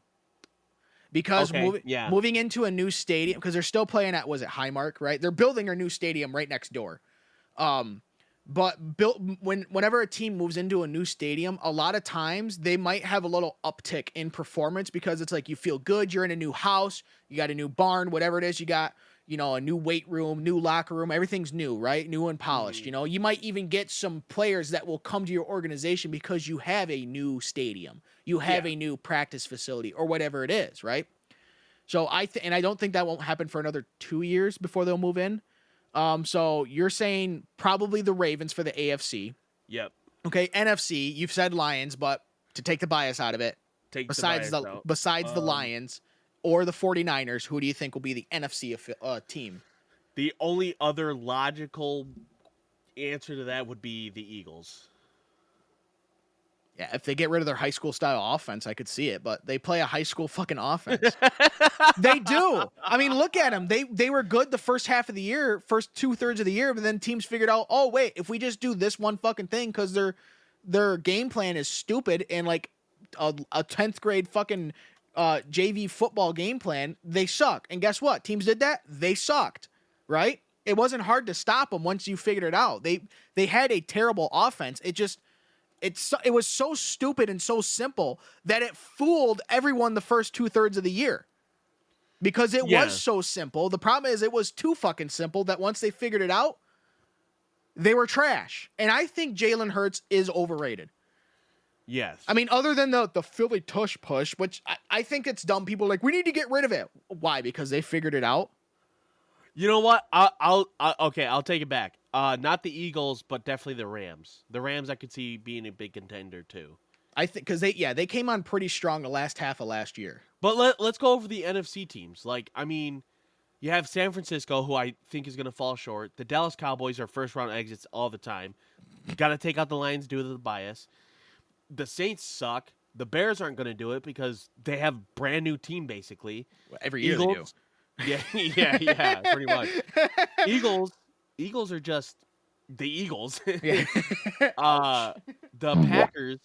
Packers do have a decent chance, but I don't think they're gonna quite make it. I think if somehow Jordan Love becomes Aaron Rodgers or Tom Brady-esque, they have a very good chance to make a deep playoff run. I don't know if they have the team depth because a lot of it's gonna fall onto who can stay healthy. Yes. Because there's a lot of teams that are really good, but you have a few key players that get hurt and you're fucked. And that is the good thing about the Lions this year is they weren't upgrading their team. They were upgrading their depth. They're upgrading their depth. Yeah. They're upgrading their depth even more. Yeah. I mean, they have Hendon Hooker as a backup to Jared Goff. Hendon Hooker is a good quarterback. Yeah, whenever he's not working the street, he's playing in. The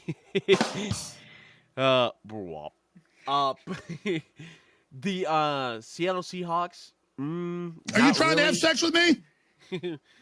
They probably ain't gonna make it too far. The Buccaneers. They're in the NFC South, so yeah, they're gonna get the division. So, but that's pretty much it. The Falcons, absolutely not. Yeah. Panthers, absolutely fucking not. The Washington Commanders, Redskins. They're still the Redskins to me. Now this year it just depends. If Jaden Daniels is as good as what people think he is, then sure, maybe they'll get a better score than last year. But they are definitely not making it to the Super Bowl. Arizona Cardinals, absolutely not. Absolutely not. New York Giants, nope. No. Not unless the Los Angeles Rams, yes. Very good chance because they have Matthew Stafford. Hopefully he stays healthy this year. But Cooper Kupp is back. Well, it's the Puka Nacua. He's fucking good. And then the Minnesota Vikings. No. Sorry, no. Well, okay, so who was the guy for the Lions that just like he's basically like out for the year? He like just we got have hurt. quite a few guys. But he like just got I think he just got drafted this year and he just got hurt. Like it was like what the fuck was it? What was his name? It was like Terrion Arnold? no. Eric Rakeshaw Jr.? No. Yeah, I want the injury report. I can't remember who it was. He like just well, they won't have the injury report yet because it's not week 1. But like he just got hurt. Who the fuck was it? He was a It was like it was not God damn it, what was his name? Now I'm getting frustrated. I can't remember his name. It was I think he played the same position. It was like Indomitian or Indomic something. I know I'm thinking of Indomitian Sue, and that's not right, but it's something along those lines. Let's see. God damn it. I'm so frustrated. I wish I would have written it down when I saw it. Because now I'm getting pissed. Let's see. Go through the roster.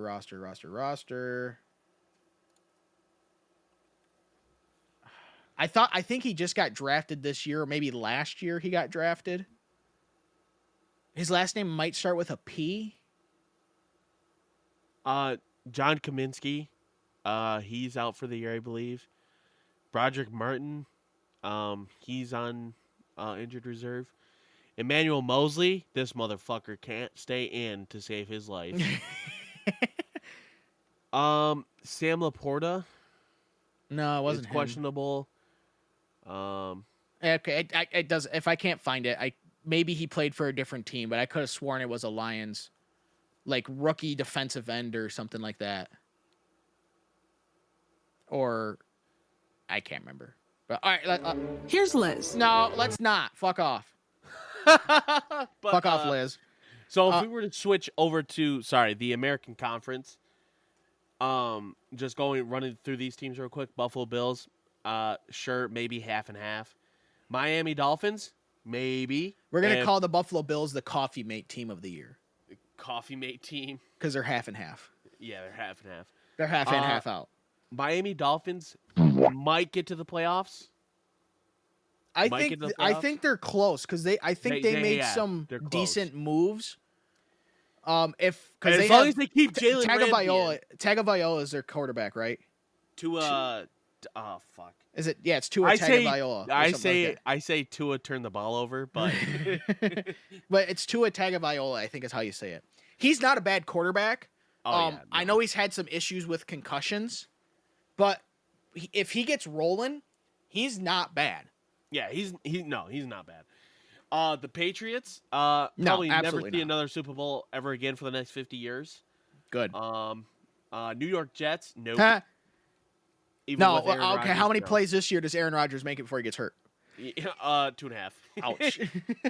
Baltimore Ravens, like I said, yes, they have a very strong chance. The Cincinnati Bengals, if Joe Burrow can stay healthy and play actually good, then ouch. Yeah.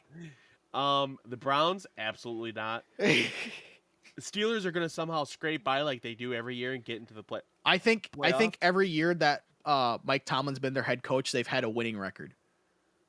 Yes, and that was for the last 15 years. Yeah, but like last year, I think they were like 9-8. Like you fuckers barely had a winning record. Scrape by. They scrape by every fucking year, and it pisses me off. Let's see. The Texans, of course, I said the Texans is the one that I want. But if we're being honest, the Baltimore Ravens have more experience. Indianapolis Colts, Anthony Richardson, if he comes back and he does do good, or at least play better than what he did last year. I mean, he played pretty damn good. For a mediocre team, then they could have a shot at least getting a winning record this year. Maybe not playoffs, but decent chance. Yeah. Jacksonville Jaguars, Them poor kitty cats. They are not gonna make it. They are the new pussy, because when the Lions were suck, we always called them the Pussycats. That's now the Jaguars. They're the Pussycats. They can't make up their mind if they're a good or bad team. Well, see, their problem is last year is they started selling playoff ticket deposits before they were in the playoffs. Like, you don't do that unless you're like the fucking you're at that point you're like 10-2 or some shit like that. You don't start selling playoff ticket deposits in December before you know you're gonna make the fucking playoffs. Yeah, what the fuck is wrong with you guys? Tennessee Titans. No, they just lost Derrick Henry. Lost Derrick Henry. Who's their quarterback? I keep forgetting who their quarterback I don't even know. is. It was I think it's second year in. Well, it depends, because it was Tannehill, Ryan Tannehill, but I think he went somewhere else now. Oh yeah, it's been somebody else for. It's been a fucking like years. It's been like a revolving door of quarterbacks there for a while. Titans QB. Will Levis. Oh, that's right. Yeah. Okay. Entering his first season as a full-time starter for the franchise. Yep. So, maybe, if they can get their feet off the ground. Broncos, I heard a lot of good things about Bo Nix doing rounds over there. So, maybe at least a better record than last year. But they're not going to be Super Bowl contenders. Like, we're looking at Super no. Bowl contenders. They're not there. And Kansas City I already said no. Las Vegas Raiders, No. unfortunately not. The Chargers. The Chargers is an interesting one. Now they got Harbaugh. They got Harbaugh. Now, but it's not going to be Harbaugh with just his coaching. I think can maybe squeeze a couple more wins out of them.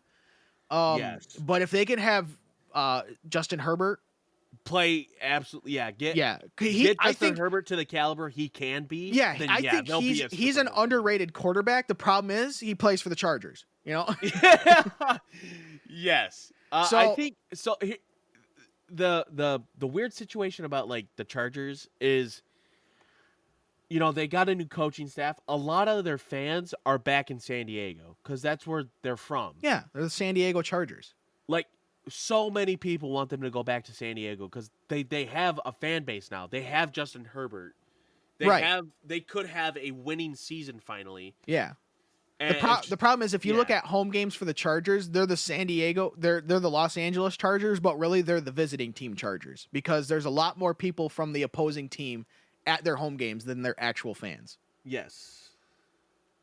So I think that might play and now I know it's going to be, you're going to have that in the LA area because it's, you're going to have the tourism, especially in the wintertime. You're going to have, us northern teams that want to get out of the cold. They're going to go to LA, they're going to go see, their team play there. I understand that, but even when it's like September and you have people from fucking Tampa that are out in LA more than your own fan base, like that's sad at SoFi. I think, but Harbaugh is pretty good with quarterbacks because you have to, when you're a college head coach, you have to be good with quarterbacks, right? Because you're going to have a new quarterback every probably 2 years, right? You're going to have a new starter every 2 years, right?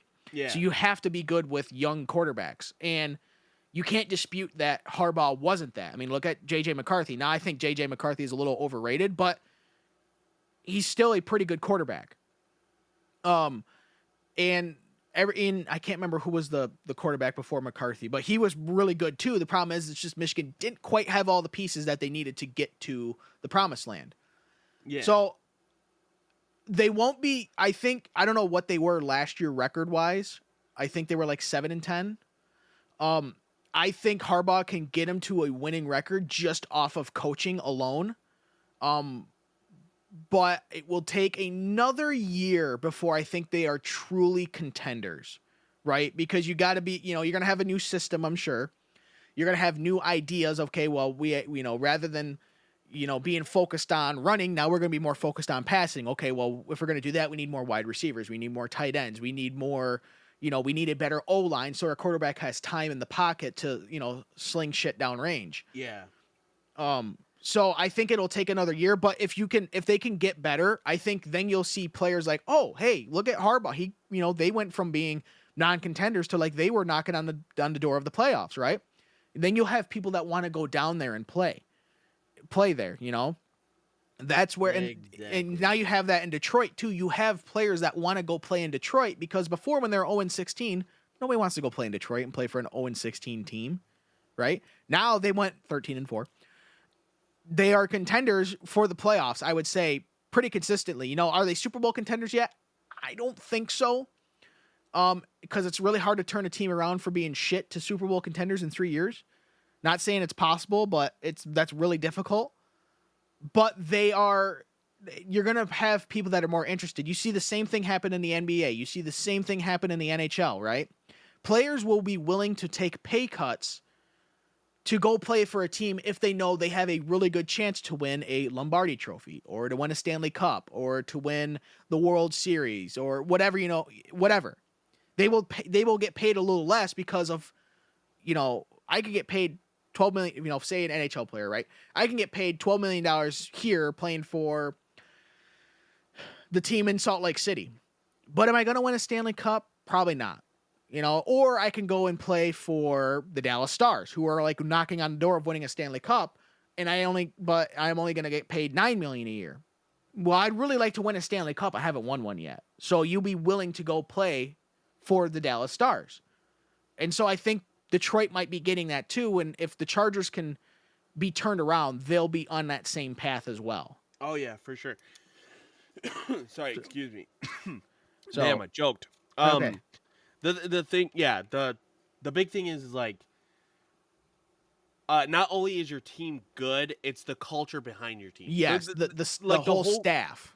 The whole reason why I think the Detroit Lions this year specifically are gonna, like, last year their goal was to make it to the playoffs. We got to the NFC Championship, maybe by luck, maybe by skill, mostly luck.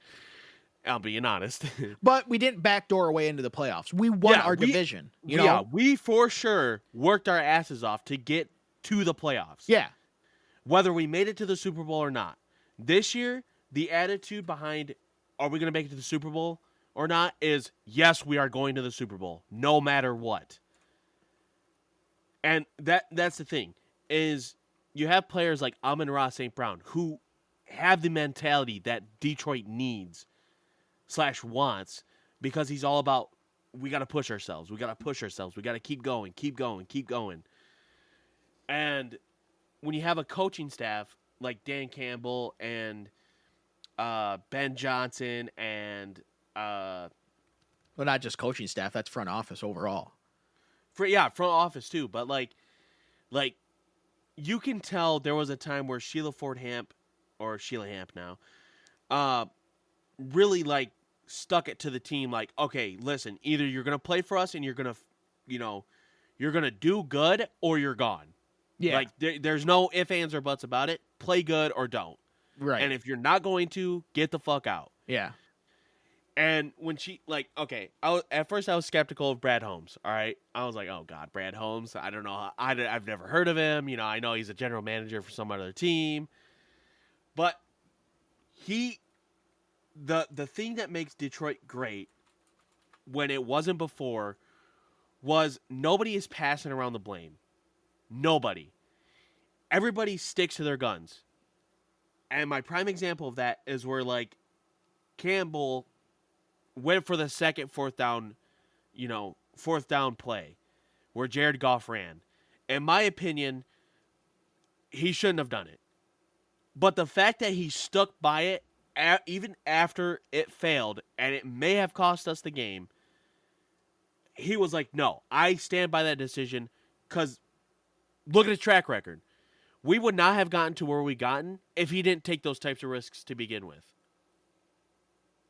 So was I pissed off at first when we lost it? Yes, absolutely. Was I after thinking about it and shit? No, I wasn't. And when I was pissed off, I wasn't saying, oh, we got to get rid of him because he cost us the game, blah, blah. No. The last 3 years, Dan Campbell has stuck to his guns, the way he wants to do things, and his coaching staff and front office agree with him and are behind him 100%. Yeah. And more importantly, so are his players. Yeah, if you lose trust in your players, I don't care if you're Bill Belichick, you ain't gonna go nowhere. No, yeah, absolutely not. I don't care if you're Andy Reid. If Andy Reid ever loses trust, and he probably won't, in his players, you could you can pack it up in Kansas City. They ain't winning another Super Bowl. So to go back on Brad Holmes, he was actually being the general manager of the Detroit Lions is his first time as a general manager. He was previously with the St. Louis/LA Rams organization from 2003 through 2020, basically 2020. He was hired as the Lions GM in 2021. But in 2013, he was promoted to the director of college scouting for the Rams. Okay. In his role, tell me how many players here you have heard of, okay? Aaron Donald, Yep. Jared Goff, Yep. Todd Gurley, Cooper Kupp, Yep. Pharaoh Cooper, and Corey Littleton. Those are all guys he was integral to in the acquisition for the Rams. All of them are Pro Bowlers. So I all think of them he's have been to a Super Bowl. yeah, all and all some of them have won a Super Bowl. Yeah. Or- Not yeah, Goff. most of them. Some of them. Yeah, But Goff has so been. he has an eye for talent in college. And it's not even just big name players. Amon-Ra St. Brown was a fucking 5th round pick or 4th round pick. right, but he saw the And talent he's a in fucking him. star. Yeah, he's Yeah. a star now. Yeah, he saw That- that exact. But also he knows what do we need right now. Yeah. That here this is how good Brad Holmes is. I completely forgot that we needed a tight end. And I mean like we needed a tight end bad. Right? Cuz we got rid of Hawkinson Yeah, for our more round picks. right. Brad Holmes then drafted Sam Laporta. Sam Laporta had a fucking amazing Yeah, he was a rookie year. beast. 10 touchdowns on like 800 yards or something receiving yards. That's like damn, that is a good fucking tight end year. Yeah, for a rookie year. So it's just like you get these great rookies and the thing is like the way that Brad Holmes chooses them, they only get better after time. They don't get worse. They haven't Right. gotten worse. Well, and like, that's down to the coaching staff. yeah. Yeah. So if you have Brad Holmes who's able to get these talents, this is why Detroit's so good now. You have Brad Holmes who's able to find these talents, get them to where they need to be, right? Like, okay, how do you think about football? You know, what's your attitude towards it? You know, are you going to be the type of guy that's like, I want the win. I'm always hungry for the win, no Right. matter what, win or lose. I'm getting this win. Right. You could find somebody who's like Antonio Brown. You can't argue that Antonio Brown was really good doing his job, playing football. He was really good, Yeah. but he comes with a lot of extra baggage. So Yes. do you want someone who is probably Hall of Fame quality, but brings a lot of bullshit with him, or someone who's like, maybe 90%, 85% what he is, but But he's be not going to able to bring train bullshit. that. There's not going to be shit constantly around this motherfucker over the stupidest of things. Yeah. I'd rather Like- take that because I don't want that hanging because it becomes a distraction. And then now it's a problem for everybody. And the Detroit's method is, Brad Holmes looks for these talents, right? He has scouts going out and stuff like that, and he doesn't keep the coach in the dark. He brings Dan Campbell in. He's like, "No, you're part of my team. You're going to see how they think, how you think you can train them better than what they are." Yeah. That's why so many kids, college kids got their chance in Detroit because, well, they're fucking able to. I mean, take a look at his track record in Detroit. He has over 90% of people either on the roster or as starters. Yeah. That is a good success That is formula. unbelievable success rate. Unbelievable. And it's not like, oh, that's because Detroit was bad and so they're just filling it. But they're all good. They're all good. We're not just Yes. filling like, oh, we just need a body in this fucking cornerback Yeah, role. for Get Joe example. Blow. Fuck no, they're good. Wow, cornerback, that wasn't a good example. We kind of suck in that department. But Manu. it's not like we're not just putting people in positions because we need to fill that position right now, or we're not going to be good. We are actually getting good players to be in Yes. those positions. I mean, drafting Aiden Hutchinson. Holy Christ, dude! Fucking dude's a monster on the on the defensive line, Yes. right? And then if we could clean up our cornerbacks so we're not getting so burned in the secondary, dude, defense is going to be top 5 in the league. Like, that's the thing, is like we're only getting burned because we have our rookies out there Yeah. and people that are new to the team. But like we have Carlton Davis, the third. I think that's his name. He's a great cornerback. If not after Detroit, better than what he was. Yeah. You have Terrion Arnold, who has that attitude, who's excited to play for Detroit. So many people were like, it's crazy to see that Terrion Arnold smiled because he's going to Detroit. You have players that actually want to play in Detroit now. Yeah, and that's so you can get that's an crazy. extra. That's what else more could you ask for? Yeah, you can get an extra 5, minimum 5, even 10% of performance out of a player just because they're playing somewhere they want to play. So we'll see. So okay, I got like way more on here, and that took a long time. Okay, who do you think is going to be the surprise of the year? Like a team that you think is going to be a sleeper, not necessarily like make the Super Bowl or make a deep playoff run, but a team that wasn't very good last year. Then, holy shit, where'd they come from? Not so much a penthouse to a shit house or a shit house to a penthouse team, but someone who you think is a little bit of a sleeper, like a dark horse. Oh man, I really think the sleepers are probably going to be either the Colts, the Raiders, or the Titans. Yeah, I think it has to be one of them. Yeah, because Anthony Richardson is coming back, and he's a decent quarterback for only being in his second year. Yep. And getting hurt halfway through his rookie year. I think that's really. I mean, because the Texans proved themselves last year. Yeah, with CJ Stroud. There is absolutely no fucking and Tank Dell, and now they have Stephon Diggs, and just a bunch of other fucking weapons. Yeah, so they're going to be in the expected to make the playoffs this year. Yes. Or at least, very much compete for it. Compete for a playoff spot. The only other one is maybe possibly the Seahawks, but again, I don't see them being. They're going to have a new head coach though. Yeah. So we'll see. Okay, so who do you think will be a penthouse to shithouse team? A team that was great next year, but they're going to fall. Browns. They're going to fall from great. You think they're going to go fucking Browns? But yeah. I wouldn't say they were really in the penthouse last year. No, but they made it to the playoffs. I think the playoffs are the penthouse. Okay, you that's make fair. it to the playoffs, then you're decent enough to get to the playoffs. So you think they're going to be a fall from grace? They're going to be a fall from grace. Oh yeah, for sure. Yeah. Okay. Oh yeah. Okay. They now still don't have Nick Chubb. Okay. Okay, now vice versa. Who do you think is going to be in the shit house to the penthouse? Now, that's not the same as the surprise of the year. Like a team, you're like, they've made some good moves. They're going to be good this year.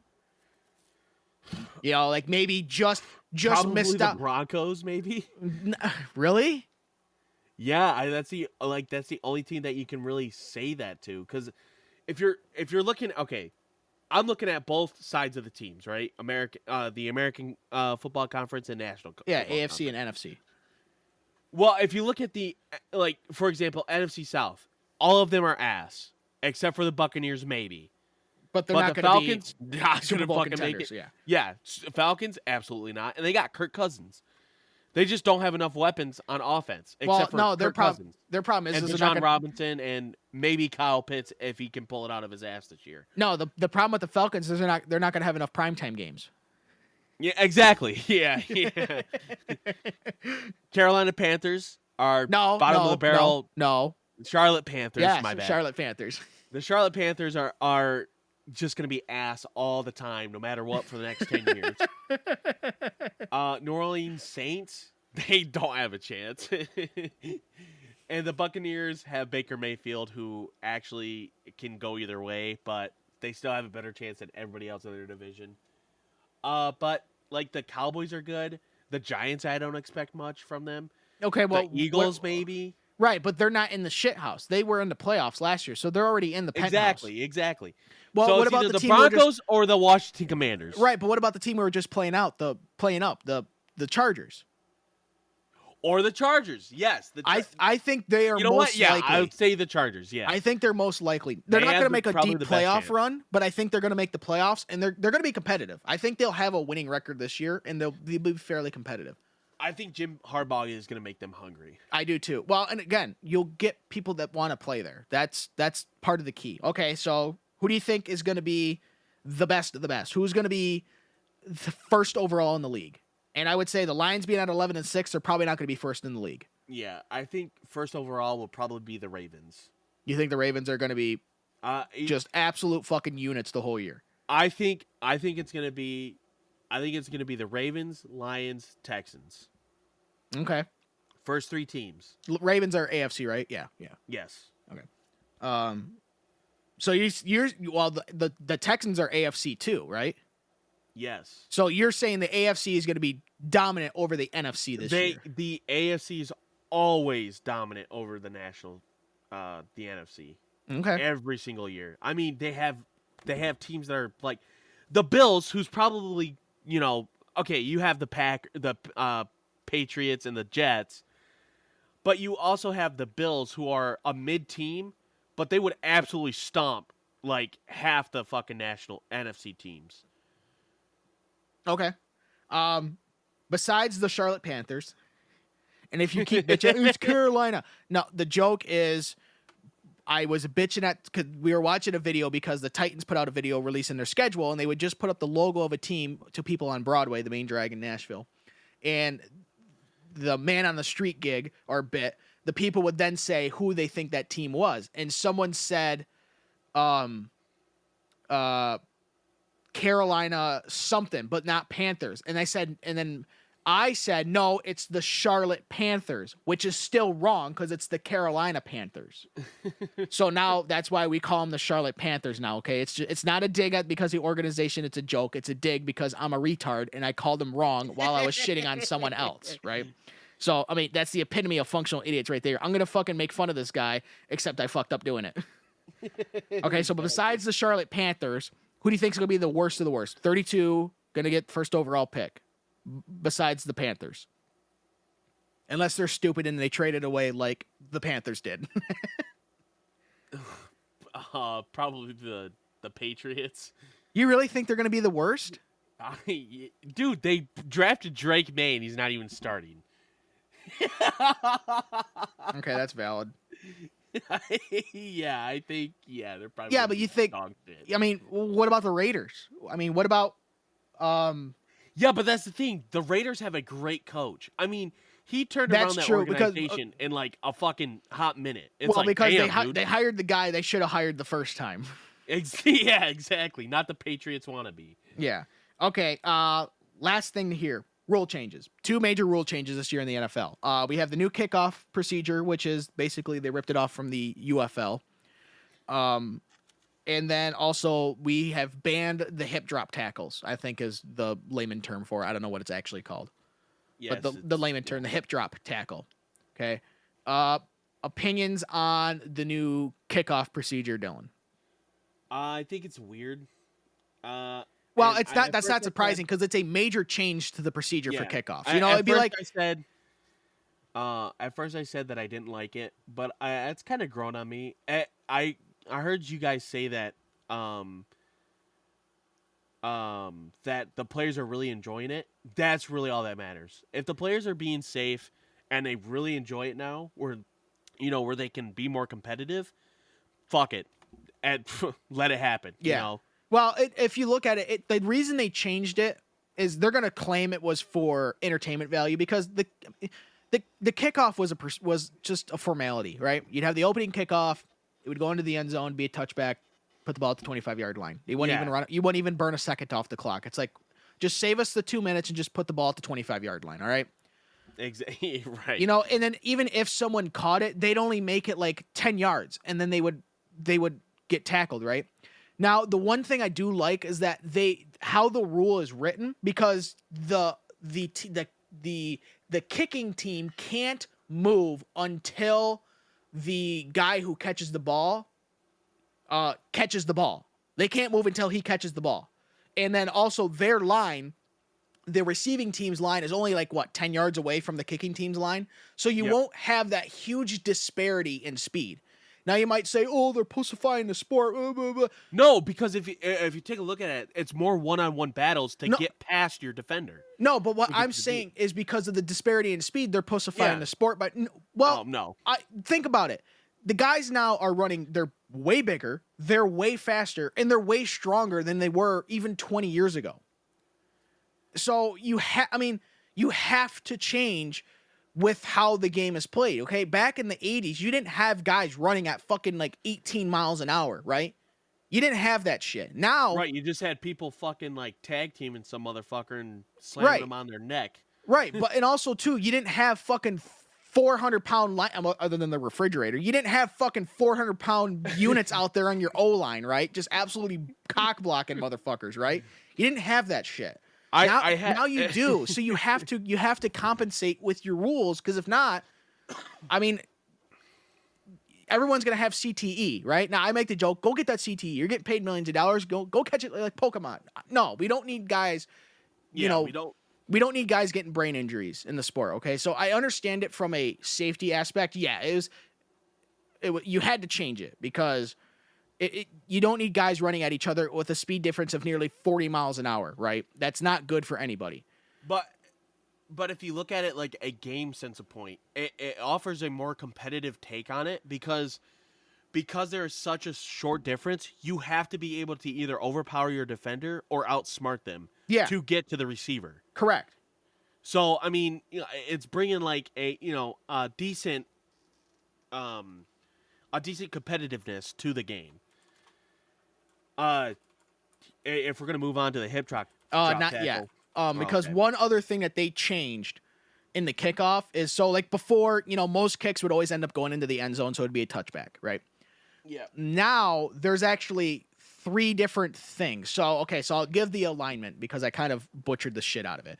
So the kicking team players, other than the kicker, obviously, will line up with 1 foot on the receiving team's 40-yard line. I don't know why they say B 40-yard line. The 40-yard line, right? So they're past halfway on the field. They're past the 50-yard line. The kicker cannot cross the 50-yard line until the ball touches the ground or player in the landing or end zone touches the ball. And then the 10 kicking team players cannot move until the ball hits the ground or the player in the landing or end zone catches the ball, right? So you can't move until the ball is caught or if it ends up being a touchback, right? The receiving team will be in the setup zone. They'll be on their 35 to 30-yard line, so only 5 to 10 yards apart. And there'll be at least 9 receiving players lined up, must line up in that setup zone in those 5 yards. At least 7 players will be on the 35-yard line. The other 2 will be on the 30-yard line. So probably most teams will just put everybody on the 35-yard line, if I'm guessing. Players not on the restraining line must be lined up in the setup zone outside the hash mark, so they can't be in the center of the field. A maximum of 2 returners may line up in the landing zone. So you pretty much, you get the left side of the field, they get the right half of the field, right? And they can move anytime prior or during the kick. So basically while it's happening, if they see the kicker is going to kick it to the left side, they can adjust and stuff like that. Let's see here. I'm trying, because they've changed it. If any kick hits the landing zone, it must be returned, right? So if a ball lands in the landing zone, which is I believe it's the 20-yard line through the goal line. Yes, the landing zone is the area between the receiving team's goal line and the 20-yard line, okay? If the ball lands in the landing zone, it must be returned. If it hits the landing zone and then goes into the end zone, it must be returned or downed by a receiving team, and then it will be a touchback at the 20-yard line. If it hits the end zone, stays in bounds, returned or down. If down, then the touchback is basically, if it hits the end zone, right, it's a touchback. It then goes to the 30-yard line. If the kick is short of the landing zone, it's treated like a kick out of bounds, and the ball is spotted at the 40-yard line. So they've done it to where there's incentive to actually run the ball, because if you don't run the ball, it lands in the landing zone, right? Then you don't touch it and it ends up being a touchback. You only get it at the 20-yard line. But it also gives incentive to the kickers to not just fucking bull honk it into the end zone, because then it'll be at the 30-yard line. But then it also gives incentive to not just bullshit it, Because if not, then it'll be at the 40-yard line. So I do like it in that aspect. It's kind of confusing. Where it's actually giving the kickers a fucking chance to be kickers. Right. It gives a chance for actual skill. Like, okay, you got to kick the ball, but you don't want to kick it too hard, but you got to kick it hard enough. Now, I think 20 yards that's a fair landing zone because all the ball needs to do is just hit somewhere in the landing zone and you're good. You know, and then it'll be no more than at the 20-yard line because you've done what you needed to do. I think it'll be a good change. I think we'll have to see, right? Now, everybody was like, it's hard to go during preseason because you don't necessarily have your first string out there.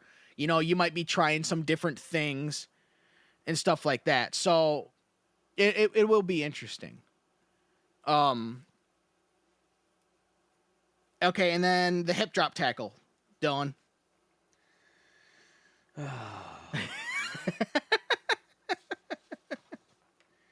Doesn't sound enthused. Yeah, I just. All right. All right. So the hip drop tackle is, if you don't know, where a defending player wraps their hands and or arms around a receiving player's, hips and then drops their body to drag them down. Yeah. This is the pussifying of the sport that I mentioned earlier. Yes. The issue that comes with it's not that unsafe. Okay? It can be, but it's a lot better than the alternative. Defenders now have a short margin where they can hit the upper body. Basically hit them in the stomach. But don't drag onto their stomach. Because that'll be hip drop tackle. That's a fucking penalty. Mm-hmm. The other option, take it out their fucking kneecaps. Yeah, let's damage their ACLs and or fucking anything else that's in their kneecap joint, right? Fuck them. They don't need them. Perfect example. Go back to the, I believe the, excuse me, Steelers versus Browns, I think it was. Nick Chubb's running, and because, people are getting harping on, things getting unsafe, the defending player dropped lower than the hips and caused Nick Chubb's knee to, become a fucking curve. So, and that's not good. It's bad too. Like, his knee got Peyronie's disease.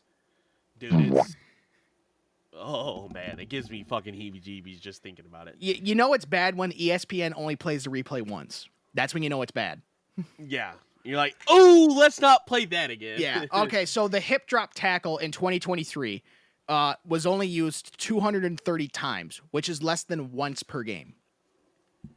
The number of hip drop tackles increased by 60% from the previous season. So the NFL saw it as a problem and felt that they needed to fix it. I think I don't really see the problem. The reason they changed it is because the NFL's analysis of the tackles was that the hip drop tackle caused injuries at a rate of 20 to 25 times higher than other tackles. I think this has only been a problem in the last year and a half. Teams will adjust. Players will adjust. Okay? My problem is okay, if you want to add a rule for safety, cool. How are you going to officiate that rule, though? Are you going to officiate that rule consistently, or is it going to be so gray where it's like the fucking roughing the passer rule? I understand why you have roughing the passer, because you don't need quarterbacks blown the fuck up for no reason. But Jesus Christ, that is the most inconsistent rule or penalty that is called in the NFL. Because there's times where this is a problem. There's times where a quarterback will totally sell to get a roughing the passer rule because say it's like third down and long, right? And he knows because if they get a roughing the passer, it's a 15-yard penalty and automatic first down. It's that's my problem with it, is how are you going to call it consistently? How are you going to have it officiated consistently? What were you going to say, Dylan? Okay, so the hip drop tackle is a tackle where exactly how I explained it before, except the defender will land on their legs. Yeah. which is where the issue comes. And let me tell you, I'm seeing some of these pictures, and I can see why it's an issue. Like, ooh, goddamn. So, okay, that would not feel good. So if you only call it because the defender lands on their legs, if that's the determining factor, that will be pretty easy to call then, right? If a defender lands on the dude's legs, that's going to be easy to call. Should. But if you're calling it just because he takes him down by the hip, what if it's because the dude he's chasing is a little bit quicker than him, and so he has to make a diving tackle, or if not, he's going to take it to the house for 6 points. The thing is like you're giving it's a competitive sport. It's a dangerous sport to play to begin with. You're gonna get injuries. Yeah, like that's I why understand you get paid. you're trying not to get injuries, but yeah, if people are risking their lives for fucking millions of dollars, then fucking you know put it into where they won't get as many concussions, but they break their ankle once. No, we every won't 2 have years. concussions, Dylan, because we're gonna wear the Guardian caps. No, where the fuck we're not. Have you, dude? Ever since preseason started, I have not seen one team where somebody wears their fucking Guardian cap. We brought it up earlier. We could see it if a guy was coming just off of a head injury, right? Because he might be healthy enough to play, but let's just be a little extra safe. Having a little extra padding. I understand that, but you get paid $10 million a year. Go fuck yourself. Come on. So okay, that was our preview on the NFL season. I almost said preseason. NFL season. The preseason on the season. Yes. Of the NFL season. That took a long time. Dylan. Yeah, I can see we're at 2 hours. In 6 minutes and 55 seconds. Dylan, what is your banger of the week? Banger of the week is, okay, I'm going to fucking butcher the name. Great. Hanuman, Big Dogs. What kind of song is that? Rap? Actually, yes. I knew it. It's not that bad though. I'm sure it isn't. Hey, hang on. This just in. I just got a fucking scam text. What does it say? Dylan, I'm pregnant. No, it says it shows an image of the United States Postal Service. Urgent notice: package delayed due to incorrect address. Yeah, and then please update at this link. And it says BAWRZXF US 44029 FOVE.velvetvox.co with a little 1 at the top. Verzu HNAAQAMK. I have no idea what that means. That means they're blocked. do you report it as junk too, or do you just block fuck them? Yeah. Okay, because whenever I reported.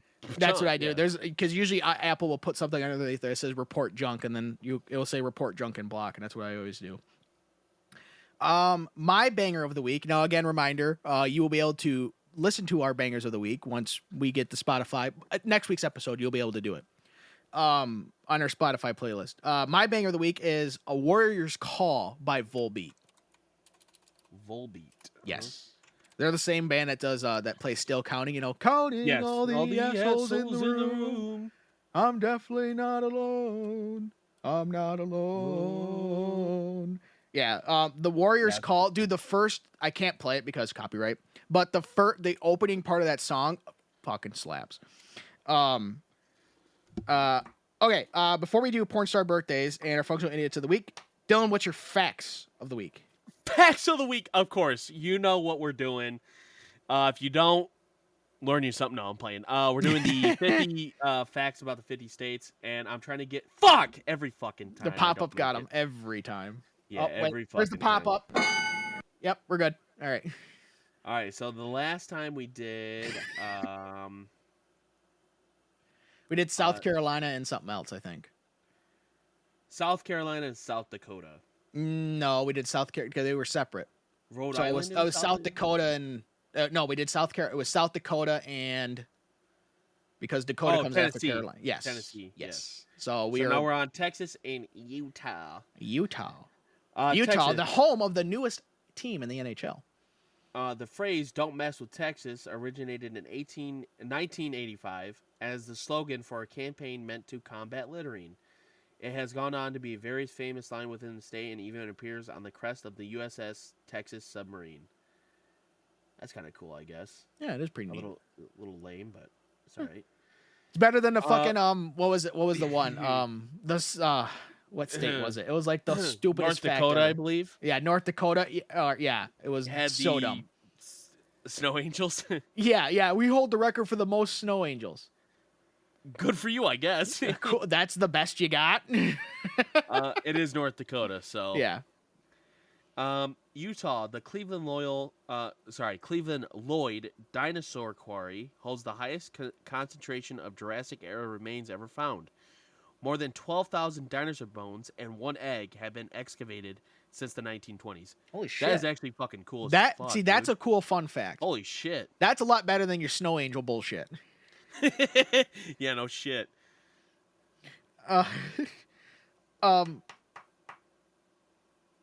Okay, so we're gonna do porn star birthdays, but I probably should have asked this earlier. Dylan, do we got a chance we can maybe do a Patreon podcast today? Maybe. Maybe. Ooh. Would Brianna be down to be doing a Patreon podcast? I'd have to ask her. She's already gonna get pissed at me because I'm gonna be late picking her up. But That's all right. Better than being her late on her period. that's all right. I'm gonna dick her down later, so it'll be all right. That sucks. Nice. You're just like, that sucks. So you're telling me later tonight you're gonna be like, Yeah, and then when I, finish the job, woo! Like I'm dying. That's a 10. Okay, but regardless, I think we're gonna do a Patreon podcast, and on there you'll have the rest of the stuff that we have not touched on today. Now, if you made it this far, you probably already know what we haven't touched on, so I'm not gonna do it for saving for time for reasons. So let's do everyone's favorite porn star birthdays. And boy, do I have a banger this week.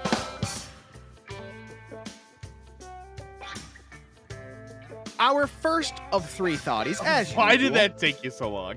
Dramatic pause. Our first thoughtie of three, as usual, we'd like to wish a warm happy birthday to Casey Norman, 27 years old as of yesterday, or 2 days ago, August 30th, being born in 1997.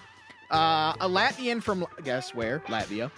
She started in porn at the age of 19 in 2016 at 5'7" with 34 AA Duracell batteries.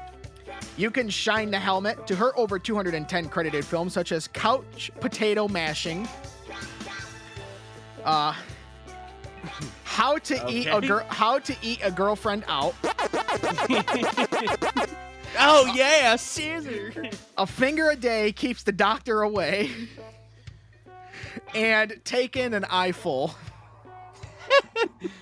Hey, Colton, on this, the next one, let me do the funny little thing that you say for masturbation. What? Yeah, where you can shine the helmet to her okay. credited films. Yeah. I don't know. I have a pretty good one, but all right. I also have a good one. All right. Our next thoughtie we'd like to wish a happy birthday to is Elsa Jean, 28 years old as of today, September 1st, being born in 1996. An American from the town that's home of the Football Hall of Fame, Canton, Ohio. She started in porn in 2015 at the age of 19. Standing at 5'3", she upgraded from 32 A's to 32 C's in 2022. She's been nominated for the awards Born to Handjob, or some of the awards she's been nominated for are Born to Handjob, Lesbian Thespian of the Year. I don't know what the fuck a thespian is. Yeah, I don't either. And Fabulous Foot Job Artisan of the Year. She's also won the awards Nicest Pussy, Best Lips, and Masturbator of the Year. Okay, go ahead, Dylan. You can open your meat curtains to her films such as...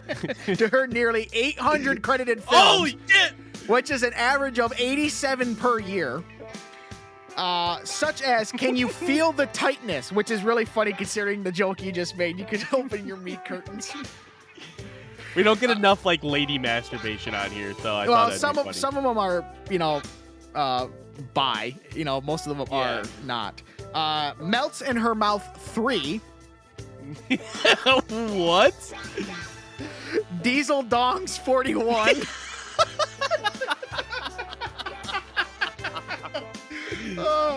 What the fuck's a diesel dog? Shit, dude.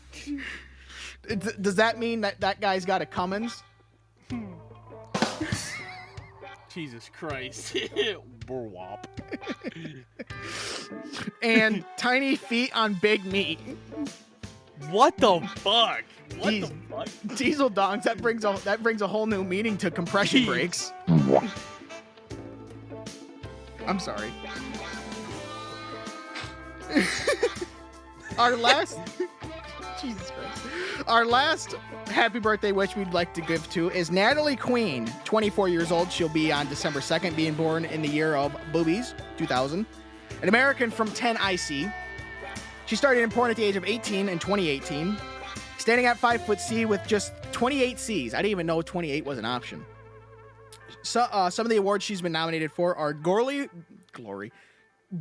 Hole Guru of the Year and Facial Cum Target of the Year.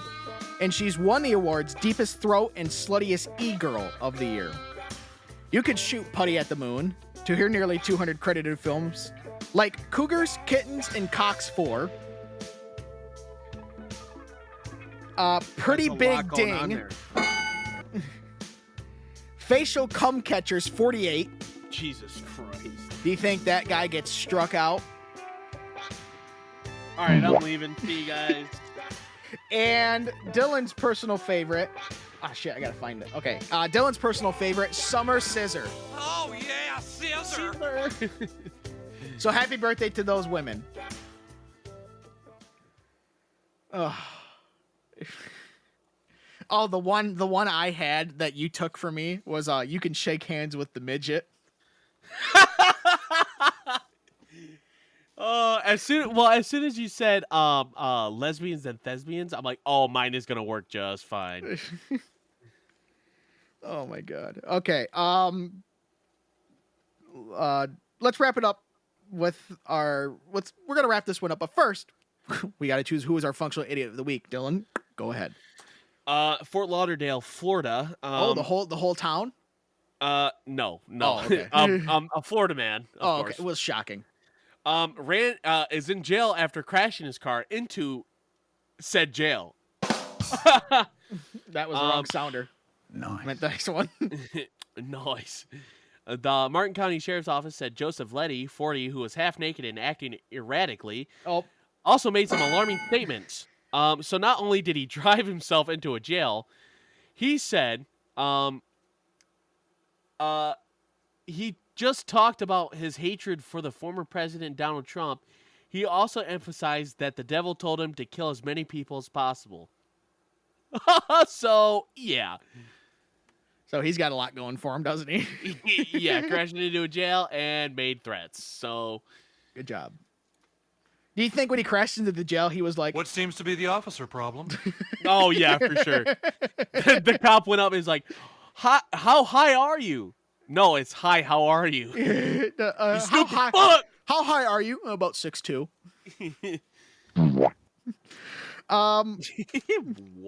My functional idiot of the week is all these dumb motherfuckers on social media. So, Kamala Harris has come out with some policies that she's going to put in place to fix the economy. Even though she says that Bidenomics are working, she's going to put in stuff to fix the economy. Okay. Don't you love it?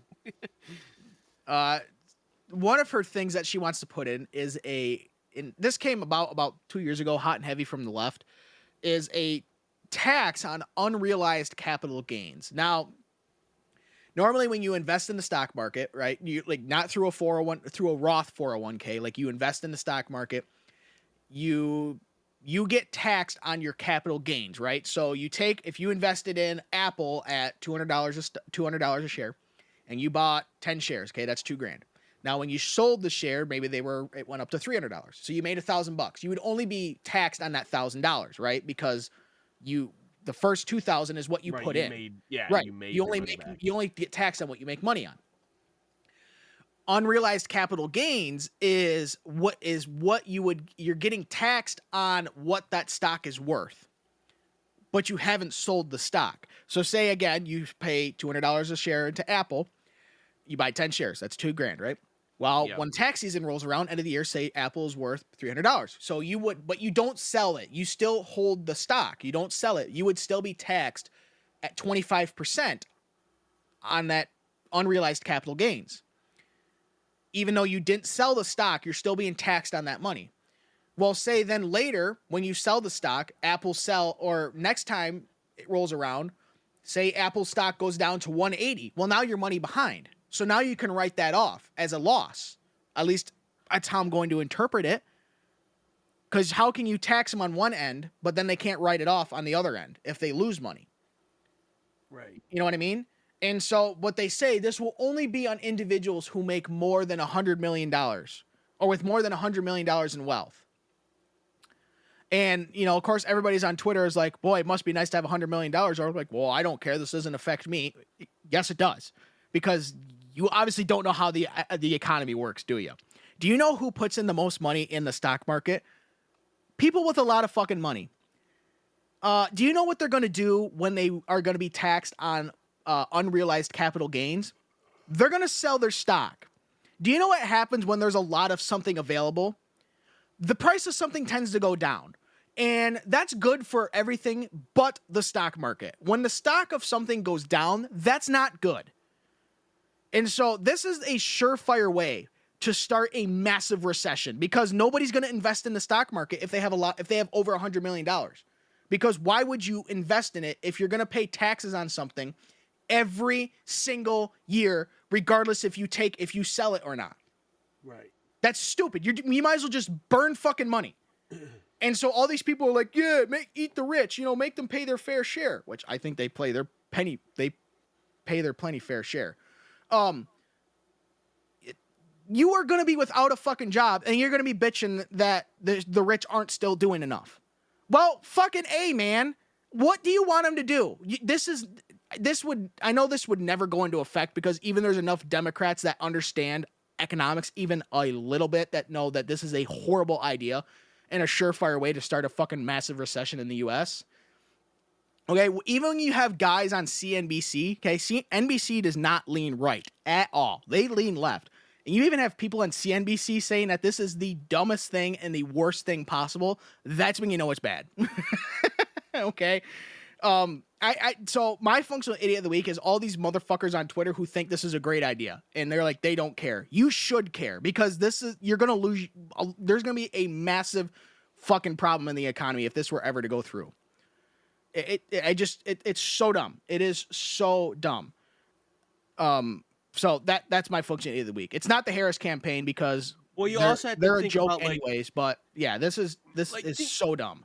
Even think about like the fucking I'm not gonna say, you know, whatever, but all the ESOP companies out here. Yeah. So all the employees get stocks. They're gonna have to pay taxes on those stocks because, well, they're not cashing out. So they wouldn't pay. It's only on individuals that have $100 million net worth or more, which I have a problem because how do you determine, you know, that net worth? You know what I mean? yeah. You know, because that's going to change all the time. Because that's how the stock market and real estate works, right? Yes, it generally goes up, but there are dips. So, most people that invest in the stock market have a shitload of money. Look at Warren Buffett. Look at Elon Musk. Look at Bill Gates, right? A lot of those guys get paid in stock options, but now they're going to get taxed on stuff they didn't. You're getting taxed on money you didn't earn. Yeah. You haven't earned that money because the stock could be, the stock of Apple could be $300 one day, but then the next day it's $250. Well, but then the day after that it's back to $275, and then it goes down to $260, and then $259, and then hangs around maybe that for a little while. Then it jumps up to $310, back down to $280, down to $200. We're having a bad quarter in Apple. We only made $48 billion, but then it goes back up to like $260. It's like, how can you possibly equate that? It doesn't make sense. So that's my function of the week is not the policy itself, is all these motherfuckers who think it's a great idea. You did not go to economics class in school, obviously, and you don't know how economics works. So, okay, that's all we have for this week's episode of the Functional Idiots podcast. Dylan is late as fuck. That's your own goddamn fault. No, I don't know. I'm just kidding. You can follow us on Twitter at Fun Idiots Show. Support us on Patreon, patreon.com/Functional Idiots Podcast. You can subscribe to us on YouTube so you can get notified. Well, our podcasts also do go up on YouTube. But also when we do a Functional Idiots broadcast, which we shall do next Saturday of an MLB game with myself and Andy. That is Functional Idiots Productions. Or you can email us, functionalidiotspodcast@gmail.com. And next week, at the beginning of the episode, we're going to have a little surprise for you all. Unless I'm a lazy motherfucker and I don't do it. But I should probably do it. And then also, starting next week, we will have the link to our Spotify playlist for our Bangers of the Week. That will be into the link of every episode on episode 46 on out. So until then, don't be dumb.